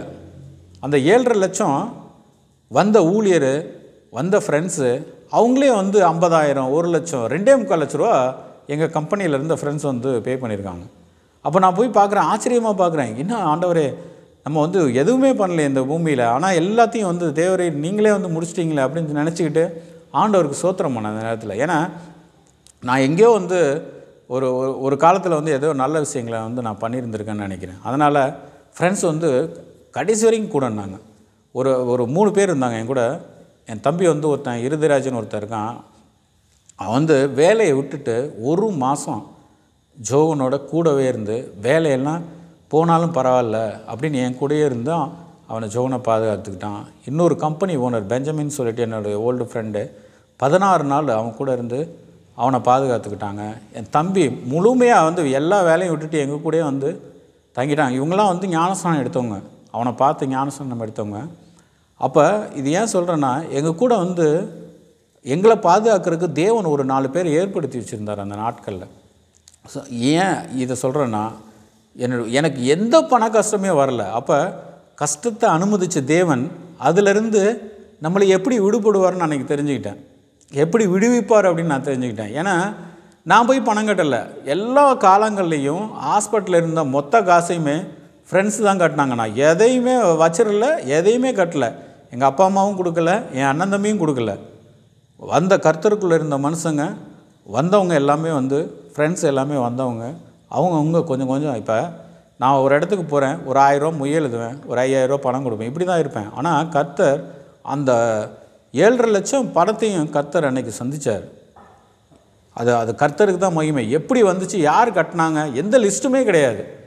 வந்தவங்க அப்படியே பணத்தை கொடுத்து ஒரு 50,000 கட்டிட்டு போனால் அவங்க பேர் இருந்தால் தான் தெரியும் யார் கொடுத்தாங்க, எப்படி அந்த பைசாலாம் கட்டினாங்க அப்படின்னு தெரியல. ஆனால் தேவ தூதுகளில் வச்சு தான் ஆண்டவர் இதெல்லாம் முடிச்சிருப்பார் நான் விசுவாசிக்கிறேன். அப்படியே அற்புதமாக நடத்தினார். அந்த கஷ்ட காலத்துலேயும் என்னை வந்து உலக பிரகாரமாக ஆண்டவர் உயர்த்துவார், ஆவிக்கு பிரகாரமாக வந்து இறக்கி விட்டுருவார். அந்த நாட்களில் நான் மனசே விடலை. இப்போ பார்த்தீங்கன்னா அந்த ஆசீர்வாதம் இந்த 7.5 லட்சம் உலக ஆசீர்வாதம் தான். நான் அதை குறித்து நான் கவலையப்படலை. ஆண்டவர் நடத்துவார்னு விசுவாசித்தேன். அதில் அப்படியே ஆண்டவர் நடத்தினார். மறுபடியும் என்ன பண்ணாலும் நான் ஒர்க் பண்ண ஆரம்பித்தேன். ஆண்டவர் வந்து உலக பிரகாரமாக பயங்கரமாக உயர்த்த ஆரம்பித்தார். அந்த பணம் அது பாட்டுக்கு பெருக ஆரம்பிச்சிருச்சு. ஆனால் இப்போவும் சொல்கிறேன், எனக்குன்னு ஒரு பெரிய வீடை இந்த சென்னை பட்டணத்தில் இது வரைக்கும் நான் எதுவுமே கட்டலை, வாடகை வீட்டில் தான் இருக்கேன். ஆனால் ஒவ்வொரு நாளும் ஒரு உலக பிரகாரமான உயர்வை வந்து கொடுத்துக்கிட்டே இருப்பாருன்னா அதை பெருசாக விசுவாசிக்க மாட்டேன். ஆண்டவர் கொடுத்தாருன்னா திரும்ப ஆண்டவருக்கே அதை செஞ்சுருவேன். எப்படி நான் ஒரு சின்ன விஷயத்த சொல்கிறேன். ஜோகனா 2003 பிறக்கிறா. அவள் 8வது மாதம் 9ஆம் மாதம் இருக்கும்போது ஒரு 18,000 ரூபா நான் சேர்த்து வைக்கிறேன். அந்த சேர்த்து வைக்கிற காசை அதுக்கு அடுத்த மாதம் அந்த நான் சேர்த்து வச்சு பணத்தை வச்சுருக்கேன். ஒரு 5 நாளில் வந்து பாஸ்டர் இது மாதிரி அறிவிக்கிறார். எப்படி அறிவிக்கிறாருன்னா, நம்ம சர்ச் கட்டணும், இப்போ வந்து நம்ம ப்ரேயர் பண்ண போகிறோம் அப்படி சொன்னேன். அப்போ ஆண்டவர்கிட்ட நான் ஜெபம் பண்ணிகிட்டே இருந்தேன், ஏதாவது பண்ணணுமே அப்படின்னு. முதல் காணிக்கை நான் கொடுக்கணும் ஆண்டவர் அப்படின்னு சொல்லிட்டு அந்த 18,000 ரூபா எடுத்து அப்படியே கொடுத்துட்டேன். ஜோனாக்கு எப்படி பிறந்தா, எப்படி பணம் கட்டினா அது ஞாபகம் இல்லை. ஆனால் இந்த காணிக்கை கொடுத்ததும் எனக்கு ஞாபகம் இல்லை. அந்த நாளில் ஒரு பாஸ்டர் ஜோசப் அப்படின்னு சொல்லிட்டு மேவலூர் குப்பத்தில் ஊழியம் பண்ணுறாரு. 2 கண்ணு அவருக்கு தெரியாது. அவர் சர்ச்சுக்கு நான் இந்த 2021 நான் போகிறேன். கிட்டத்தட்ட அந்த சர்ச்சு வந்து நாங்கள் ஜெபம் பண்ணது 2006 இருக்கும். 2006 அந்த சாட்சியை நான் சொல்லலை, பாஸ்டர் சொல்கிறாரு ஸ்டேஜில். அதை அவர் ஞாபகம் வச்சு 2020 நான் மறந்து போயிட்டேன். 2021 மேவலூர் குப்பத்தில் பாஸ்டர் ஜோசப் என்கிட்ட இதை சொல்கிறாரு, என்னை இன்ட்ரடியூஸ் பண்ணுறாரு. இன்ட்ரடியூஸ் பண்ணும்போது இந்த சாட்சியை சொல்லி இன்ட்ரடியூஸ் பண்ணுறாரு. அப்போ அந்த பண விஷயத்தை நான் மறந்தே போயிட்டேன். ஆனால் தேவனுக்காக வந்து நான் அப்படி செஞ்சதை கர்த்தர் வந்து கண்ணோக்கி பார்க்குறாரு. அதனால் அந்த பூமியில் ஆசீர்வாதங்களை பற்றி குறைச்சலே இல்லை. நல்லா ஆண்டவர் ஆசீர்வதிக்க ஆரம்பித்தார். என்னை ஆசீர்வதிச்சா நான் ஆண்டவருக்கு தான் கொடுப்பேன் அப்படின்றத ஆண்டவரும் தெரிஞ்சு வச்சுருந்தார், நானும் தீர்மானித்து வச்சுருந்தேன். அதனால் குடும்பத்தில் ஆசீர்வாதம் வரும், ஆவிக்குரிய சர்க்கிளும் வரும். அதனால் 2மே கண்டுபிடிச்சி வச்சுக்கிட்டேன். ஒரு ஆசீர்வாதம் வந்துச்சு, பூமிக்குரிய ஆசீர்வாதம் வந்துச்சுன்னா ஆவிக்குரிய ஆசீர்வாதத்தில் இறங்கிடுவேன். ஏதாவது ஒரு பிரச்சனை வந்துடும். அப்படி அப்புறம் வந்து அப்படியே ஆண்டவர் உயர்த்த ஆரம்பித்தார். கொஞ்சம் கொஞ்சமாக என்னுடைய சேலரியும் வந்து நல்லா உயர ஆரம்பிச்சிச்சு. அநேக சபைகளுக்கு வந்து கர்த்தர் கொடுக்க கிருபை செஞ்சார். அநேக ஊழியம் நார்த்துலேயும் சரி, யாருக்கு கொடுத்தேன் எவ்வளோ கொடுத்தேன்னு இது வரைக்கும் நான் எந்த கணக்கும் எழுதி வச்சது கிடையாது. ஆனால் கர்த்தர் அறிவார். அப்போ இந்த முழுமையான இந்த ஆக்சிடெண்ட்டுமே கர்த்தருடைய ஊழியத்துக்கு நான் போய் சேரக்கூடாதுன்றதை சாத்தானை வந்து முழுமையாக தெரிஞ்சு வச்சுருந்தான். நான் பிறக்கிற நாளில் ஒரு கல்லணி கொலைக்கால்னு சொல்கிற இடத்துல 9:30க்கு நான் இறந்துருக்கணும், எங்கள் அம்மாவும் இறந்துருக்கணும், ஏன்னா ஹாஸ்பிட்டல் இல்லாமல் இறந்துருக்கணும். அன்றைக்கி ஆரம்பித்த அந்த போராட்டம் ஒவ்வொரு காலங்களையும் நான் ஊழியத்துக்கு நிற்கக்கூடாதுன்னு சாத்தான் வந்து என் கூட போராடினான். ஒவ்வொரு காலங்களையும் நான் எப்போ கண்டுபிடிச்சேன் அப்படின்னா, நான் அந்த மேன்மேல இப்போ ஒரு இடத்துக்கு சர்ச்சு நான் கட்ட போகிறதுக்காக நான் ஏதாவது நான் செய்கிறேன் அப்படின்னா, அப்போ ஒரு புதுசாக ஒரு பிரச்சனை வரும், கண்டுபிடிச்சிப்பேன். ஆண்டவர் வந்து இதை எங்கேயோ அனுமதிக்கிறாரு. ஏன்னா புடமிட்ட பொண்ணாக நம்ம எப்போ மாறுவோன்னா, எல்லா கஷ்டத்துலேயும் தேவனோடு இருக்கும்போது தான் நான் வந்து ஒரு நல்ல பரிசுத்தவான மாற முடியும். என்னை புடமிடும்போது நான் கஷ்டத்தில் கண்ணீர் விட்டாலும், ஆனால் தேவனுடைய நாமத்தை தூசிக்கிற மாதிரி எந்த காலத்துலையும் நான் நடந்துக்கிட்டே கிடையாது. எனக்கே தெரியும் இப்படி நடக்குது, ஓகே கர்த்தருடைய மகிமைக்காக கர்த்தர் வந்து இதை அனுமதிச்சிருக்காரு அப்படின்னு சொல்லிட்டு. இப்போ அந்த கொஞ்ச நேரத்துக்கு முன்னாடி சொன்ன அந்த ஜோகனாக்கு பிறக்கிற காசை வந்து 18,000 நான் வந்து ஊழியத்துக்கு கொடுத்தேன் அப்படின்னு சொன்னோன்னே, இந்த அடுத்த நாள் பார்த்திங்கன்னா ஜோகனாவோட தண்ணி குடம் வயிற்றுலேயே உடஞ்சிருது. ஏன்னா அவள் பிறக்கிறத வந்து அந்த தேவ திட்டத்துக்கு வந்து சரியானதாக இல்லை, தண்ணி குறைஞ்சி போச்சு. ராமச்சந்திர ஹாஸ்பிட்டலில் போய் செக் பண்ணுறோம், லிக்விட் இல்லைன்றாங்க வயிற்றில். அவள் பிறக்கிறதுக்கு 2-3 நாள் தான் இருக்குது. அப்போ நான் 18,000 கொடுக்குறேன், என் பிள்ளைய வந்து பிடிக்கிறதுக்கு சாத்தான் ரெடி ஆகிட்டான். நான் எப்படி ஜெபம் பண்ணுறேன், ஆண்டவரே உம்முடைய பிள்ளை நீங்கள் கொடுத்தது அப்படின்னு சொல்லிட்டு நான் அப்போ இப்போ கொஞ்ச நாளைக்கு முன்னாடி கூட என் மனைவிட்ட சொல்லும்போது அடிக்கடி என் பொண்ணு மயக்கம் போட்டு விழுகிறா. அப்போ சொன்னேன், ஆண்டவர் உயிரோடு வச்சுருந்தாலும் எடுத்துக்கொண்டாலும் அவருடைய நாமத்துக்கன்றி தான் ஜோகனாவை வச்சுருக்கா அப்படின்னு ஜெபம் பண்ணுறேன் நான். அப்போ சாத்தான் வந்து அதை கேட்குறான். அப்போ அந்த ஜோகனாவோட பிறப்பே ஒரு போராட்டம் தான். ஏன்னா அவள் ஊழியத்துக்கு போய் நின்றுவா. இப்போ ஜோகனோட பிறப்பில் அந்த உயிர் வந்து ஏன் ஒவ்வொரு தடையும் அடிபட்டு அவன் எழுகிறானா, அவன் நல்லா இருந்திருந்தான்னா இன்னும் பெரிய ஊழியத்தை அவன் செஞ்சுருப்பான். ஆனால் நான் என்ன நினைக்கிறேன்னா, அவனுடைய சாட்சி இந்த பூமியில் கர்த்தருக்கு மகிமையாக இருக்குது. நான் அதை தான் பெருசாக நினைக்கிறேன். அவன் போய் ஊழியம் செய்யலைனாலும் பரவாயில்ல, கர்த்தர் அவனை உயிரோடு வச்சு கர்த்தருக்கென்று சாட்சி அந்த பூமியில் அவனை வச்சுருக்காரு. அதனால் வந்து நான் கர்த்தரை ஸ்தோத்தரிக்கிறேன். இந்த நாட்களில் வந்து கொஞ்சம் கொஞ்சமாக தேவன் படிப்படியாக உயர்வை கொடுத்தா. 2008 எனக்கு வந்து எஸ்எல் மேக்ஸில் அந்த கம்பெனியில் சம்பள உயர்வு வருது, நல்ல சம்பளம் வாங்குகிறேன். வாங்கின கொஞ்ச நாள்லேயே பார்த்திங்கன்னா சண்டே சர்ச்சுக்கு வர சொல்கிறாங்க. இதை சர்ச்சுக்கு போகாமல் கம்பெனிக்கு வர சொல்கிறாங்க. கம்பெனிக்கு வர சொன்னோன்னே நான் என்ன பண்ணுறேன், அவர்கிட்ட வாக்குவாதம் பண்ணுறேன். எங்கள் எம்டிட்ட, மேனேஜிங் டைரக்டரில் எப்படி வாக்குவாதம் பண்ணுறேன்னா, எனக்கு சர்ச்சு தான் இம்பார்ட்டன்ட், நான் சர்ச்சுக்கு கண்டிப்பாக போய் ஆகணும். ஏன்னா நாங்கள் ஹெச்ஓடி லிஸ்ட்டில் நான் இருக்கேன். நாங்கள் ஒரு 9 ஹெச்ஓடி இருக்கோம். 9 ஹெச்ஓடியில் நான் ஒரு ஹெச்ஓடி. என் டிபார்ட்மெண்ட்டுக்கு நான் HOD, head of the department மெயின்டெனன்ஸுக்கு. எஸ்எல் மேக்ஸில் 2000 எம்ப்ளாயீஸ் ஒர்க் பண்ணுற கம்பெனி. அந்த கம்பெனியில் 9 ஹெச்ஓடியில் நானும் ஒரு ஹெச்ஓடி. அப்போ அவர் சொல்கிறாரு, சண்டே வந்து ஏன்னா பீக்கில் போயிட்டுருக்கு, அந்த 900 கார்லேருந்து டக்குன்னு 1400 கார் பெர் டே வந்து மேனுஃபேக்சர் பண்ணுறாங்க. அதனால் சண்டே வந்து அவங்க குவான்டிட்டி எடுக்கிறதுக்காக சண்டே ஒர்க் பண்ணுறதுக்காக அவர் சொல்கிறார். நான் சொல்கிறேன், நீங்கள் மற்ற எந்த நாள் வேணாலும் கூப்பிடுங்க, நான் வரேன், Sunday I will not come அப்படின்னு சொல்கிறேன். இந்த மாதிரி நான் சர்ச்சுக்கு போகணும், அதனால் நான் சண்டே வரமாட்டேனோன்னு அவருக்கு எனக்கு கொஞ்சம் மீட்டிங்கில் வாக்குவாதம் ஆகிடுது. அது முடிஞ்சு ஒரு 2-3 நாளில் இப்படி அவருக்கு எனக்கும் வந்து பொருத்தமாக போகலை. அப்போ அந்த ஒரு தடவை தான் வந்து ஆண்டவர்கிட்ட கேட்டேன். நான் அன்றைக்கி அவர்கிட்ட வாக்குவாதம் பண்ணிவிட்டு கம்பெனி விட்டு வெளியில் வந்துட்டேன். வெளியில் வந்தோடனே சிந்திச்சிட்டே வரேன், நம்ம இனிமேல் என்ன பண்ண போகிறோம் ஆண்டவரே அப்படின்னு கேட்டுட்டு வரேன். செம்பரம்பாக்கம் தாண்டினோடனே லெஃப்டில் ஒரு சர்ச் ஆஃப் காட் சர்ச் ஒன்று இருக்கும் பெரியார் நகரில். அந்த பெரியார் நகர் சர்ச்சில் உள்ளே போகிறேன். பாஸ்டரு எல்லாமே வந்து அன்றைக்கி நான் மதியான நேரம் அவங்க ஏதோ ஒரு ஸ்பெஷல் மீட்டிங் வச்சு அவங்க ஜெபம் பண்ணிகிட்ருக்காங்க. எனக்கு ஒரு வார்த்தை வருது, எப்படின்னா ஆட்சியும் அதிகாரமும் தேவனிடத்துலேருந்து வருகிறது அப்படின்னு சொல்லிட்டு. அப்போ நம்ம வந்து எம்டி கூட சண்டை போட்டது தப்பு அப்படின்னு ஆண்டவர் உணர்த்துறாரு. ஆனால் எனக்கு மனசுக்குள்ளே பயம். ஏன்னா நான் ஒரு பைக் வச்சுருக்கேன், அதுக்கு இஎம்ஐ கட்டணும், ஒரு சின்ன இடம் வாங்கியிருக்கேன், அதுக்கு இஎம்ஐ கட்டணும். உலக பிரகாரமாக வந்து ஒரு போராட்டம், எப்படி அடுத்த மாதத்துலேருந்து நம்ம பண்ண போகிறோம் அப்படின்னு சொல்லிட்டு அப்படியே யோசிக்கிட்டே இருக்கேன். ஆனால் சர்ச்சுக்கு போகிறேன், ரெகுலராக போகிறேன், ஜெபம் பண்ணுறேன். அப்படியே ஜெபம்னா நீண்ட நேரம் ஜெபம்லாம் பண்ண மாட்டேன், சின்ன ஜெபம் தான் பண்ணுவேன். ஆனாலும் கர்த்தர் வந்து என்னுடைய ஜெபத்தை வந்து ஒவ்வொரு வருஷமும் கேட்டார். அந்த வேலையில் வந்து ஒரு வாரம் வீட்டிலே இருந்தேன். மனசுக்கு வந்து பயங்கர டிப்ரெஷனாக இருந்தது, மன அழுத்தமாக இருந்துச்சு. அப்போ என்ன ஆண்டவரே இப்படி வேலை போயிடுச்சு அப்படின்னு சொன்னோமோ, அப்புறம் வந்து புதுசாக எனக்கு வேலை நல்லா தெரிஞ்சதுனால ஒரு சுயமாக வந்து அந்த மெயின்டெனன்ஸ் வேலையை வந்து நம்ம ஏன் செய்யக்கூடாது அப்படின்னு தோணுனதுனால எங்கள் அண்ணா அதே மாதிரி பாண்டிச்சேரியில் பண்ணிகிட்ருக்காரு. அதனால் அதே வேலையை நம்ம செய்வோம் அப்படின்னு சொல்லிட்டு சென்னையில் நான் எங்கெங்கெல்லாம் மெஷின் ப்ராப்ளம் ஆகுதோ அங்கங்கெல்லாம் போய் சர்வீஸ் பண்ண ஆரம்பித்தேன். நான் ஒரு நாளைக்கு சர்வீஸ் பண்ணேன்னா 7,000 ரூபாய், 8 ஹவர்ஸ் ஒர்க் பண்ணேன்னா 7,000 ருபீஸ் கிடைக்கும் அன்னைக்கே. அப்படி 2009 அந்த 2010, 11 அந்த பாதி மாதத்துக்குள்ளே கிட்டத்தட்ட 1,20,00,000 டேர்ன் ஓவர் பண்ணுறது சர்வீஸில் எந்த இன்வெஸ்ட்மெண்ட்டுமே பண்ணலை நான். அப்போ கர்த்தர் வந்து அப்படியே வந்து என்னை பயங்கரமாக உயர்த்தினார். நான் சம்பளத்துக்கு வேலை செஞ்சுதான் கூட அவ்வளோ காசு நம்ம டேர்ன் ஓவர் பண்ணியிருப்போமா இல்லைன்னு தெரியல. அப்போ ஆண்டவர் அப்படியே உயர்த்தினார்.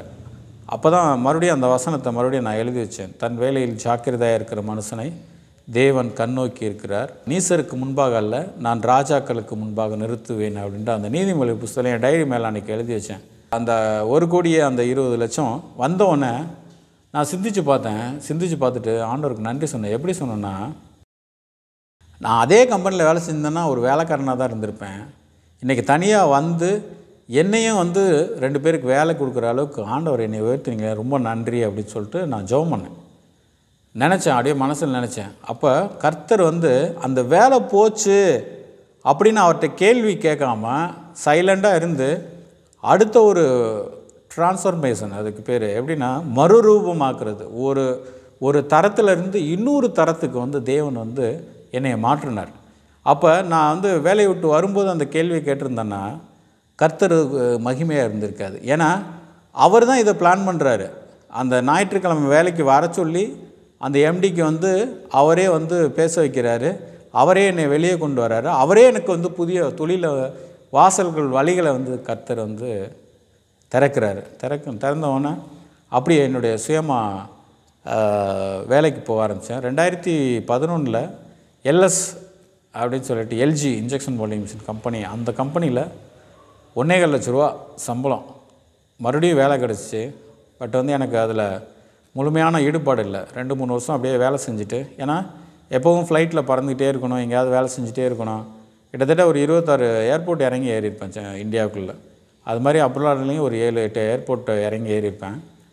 இதெல்லாம் ஏன் சொல்கிறேன்னா, கர்த்தர் வந்து ஒரு புழுதியிலேருந்து அந்த குக்கிராமம், அந்த சூரானா அப்படின்றது ஒரு குக்கிராமம், அந்த குக்கிராமத்திலேருந்து கர்த்தர் வந்து இப்படி பயங்கரமாக உயர்த்தினார். எப்போன்னா 2006 ஞானஸ்நானம் எடுத்த பின்னாடி உலக பிரகாரமான ஆசீர்வாதத்தில் என்னை மேலே மேலே மேலே மேலே பயங்கரமாக உயர்த்தினார். மறுபடியும் வந்து ஆவிக்குரிய விஷயத்தில் வந்து ஒரு சர்க்கிள் வரும், ஏதாவது பிள்ளைங்களை சாத்தான் தொடுவான், ஃபேமிலியை தொடுவான். அப்போ கூட வந்து நான் கர்த்தரை ஒரு நாளும் விட்டு கொடுக்கவே இல்லை. இன்றைக்கு வரைக்கும் என்னை குடும்பத்தோடு எங்களை எடுத்துக்கொண்டாலும் நான் கர்த்தருக்கு செய்கிறத நிறுத்த மாட்டேன், என் ஊழியத்தை வந்து நான் நிறுத்த மாட்டேன். அதனால் கர்த்தருக்குள்ளே நான் ரொம்ப நம்பிக்கையாக இருக்கேன். அதனால் இது நடந்தாலும் சரி, நடக்கலைனாலும் சரி, என்னுடைய சந்ததியே இல்லாமல் போனாலும் சரி, கர்த்தருடைய நாமத்துக்கன்று நாங்கள் 4 பேரும் இந்த பூமியில் வாழ்ந்து கர்த்தருடைய நாமத்தை மகிமைப்படுத்துவோம். இந்த சாட்சியை வந்து கர்த்தர் மகிமைக்காக வந்து நான் உங்களிடத்தில் சொல்கிறதுக்கு ஏற்படுத்தின அந்த டேனியல் பிரதருக்கும் அவருடைய அந்த கிரைஸ்ட் காலிங் அந்த டிவிக்கு நான் முழுமையாக நன்றி செலுத்துகிறேன். இதை பார்க்குற உங்களையும் வந்து கர்த்தர் வந்து ஆசீர்வதிப்பார் கண்டிப்பாக. ஏன்னா எங்கள் வீட்டுக்கு வந்தவங்க யாருமே ஆசீர்வதிக்காமல் போனதே கிடையாது, எங்களோட இருந்தவங்க யாருமே ரசிக்கப்படாமல் போனதே கிடையாது. இன்றைக்கி கூட வந்து எங்கள் கூட இருக்கிற ஒரு பையன் இப்போ வந்து அவரே நாங்கள் வாழ்கிறத பார்த்து அவரே வந்து ரட்சிப்புகள் நடந்து ஞானஸ்நானம் எடுக்க போகிறாரு. அதனால் இந்த இந்த இந்த சாட்சியை பார்க்குற ஒவ்வொருத்தரையும் கர்த்தருடைய நாமத்தினால் நான் ஆசீர்வதிக்கிறேன். இந்த கிரைஸ்ட் காலிங் அந்த சாட்சி ஊழியத்தை செய்கிற இந்த டேனியல் பிரதரையும் அந்த எனது குடும்பத்தின் சார்பாக நான் வந்து ஆசீர்வதிக்கிறேன். அவர் கர்த்தர் அவர்களுக்கு நல்ல ஆசீர்வாதத்தை கொடுப்பார். ஒரு சின்ன ஜெபத்தை முடித்து கண்களை மூடி நம்ம ஜெபம் பண்ணுவோம். கர்த்தாவே உம்மை ஸ்தோத்திரிக்கிறோம். ஆண்டவரே உமது மகிமைக்கென்று ஆண்டவரே எங்களை கூட ஆண்டவரே இந்த சாட்சியாக இந்த பூமியில் கொண்டு வந்து வைத்திரே, அதற்காக உமக்கு நன்றி ராஜா. ஆண்டவரை இந்த ஊழியத்தை செய்கிற ஆண்டவர் இந்த டேனியல் பிரதரும் அவருடைய குடும்பத்தையும் உமது கரத்தில் கொடுத்து செபிக்கிறேன். ஆண்டவர் அவருடைய இந்த தேவைகளை எல்லாம் சந்திங்க ராஜா. அந்த குடும்பத்தை பாதுகாத்து கொள்ளுங்க. ஆண்டவரை சோதனைக்கு உட்படுத்தாதபடி பிள்ளைகளை பாதுகாத்து கொள்ளுங்க. வானமண்டலத்தின் பொல்லாத ஆவி ஆண்டவரை இவர்களை தொடாதபடிக்கு பாதுகாத்து கொள்ளுங்க ராஜா. ஆண்டவரை இவர்களை உமது இரத்த கோட்டைகளை மூடி மறைத்து பாதுகாத்து கொள்ளுங்க. யோபுக்கும் அவனுக்கு உண்டானவைகள் யாவையும் தேவரீர் ஆண்டவரை வேலையடித்து பாதுகாத்தீரே, அப்படியே இந்த கிரைஸ்ட் காலிங் மினிஸ்ட்ரியும் தேவரீர் நீங்கள் பாதுகாத்து கொள்ளுங்க ராஜா. அவர்களுடைய தேவைகளை சந்திங்க. உம்மை ஸ்தோத்திரிக்கிறோம், துதிக்கிறோம். துதி கன மகிமையெல்லாம் என் ஆண்டவராய் இயேசு கிறிஸ்துவின் மூலமாய் ஜெபிக்கிறேன் ஜீவனுள்ள நல்ல பிதாவே, ஆமென். அன்பான கிரைஸ்ட் காலிங் டிவி நேயர்களே, இப்பொழுது நமது ஆவியானவரின் ஏவுதலின்படி ஒரு ஜெப கோபுரம், அதாவது கிரைஸ்ட் காலிங் பிரேயர் ஹவுஸ் நிறுவ பிரயாசப்பட்டு கொண்டிருக்கிறோம். ஆத்தும தாகமும் ஆண்டவரின் தரிசனமும் உள்ளோர் எங்களோடு இணைந்து கரம் கோர்த்து இந்த கிரைஸ்ட் காலிங் டிவி ஜெப வீட்டை கட்டி எழுப்பலாம். வேதம் சொல்லுகிறபடி அவனவன் விசனமாயும் அல்ல கட்டாயமாயும் அல்ல, உற்சாகமாய் கொடுக்கிறவனிடத்தில் தேவன் பிரியமாயிருக்கிறார் என்கிற வார்த்தையின்படி பாரமுள்ளவர்கள் எங்களுக்காக உதவ முன்வாருங்கள். மேலும் விவரங்களுக்கு எங்களை தொடர்பு கொள்ளுங்கள். தொடர்புக்கு 7677590929. வாருங்கள், நாம் இணைந்து தேவனுடைய ராஜ்யத்தை கட்டுவோம்.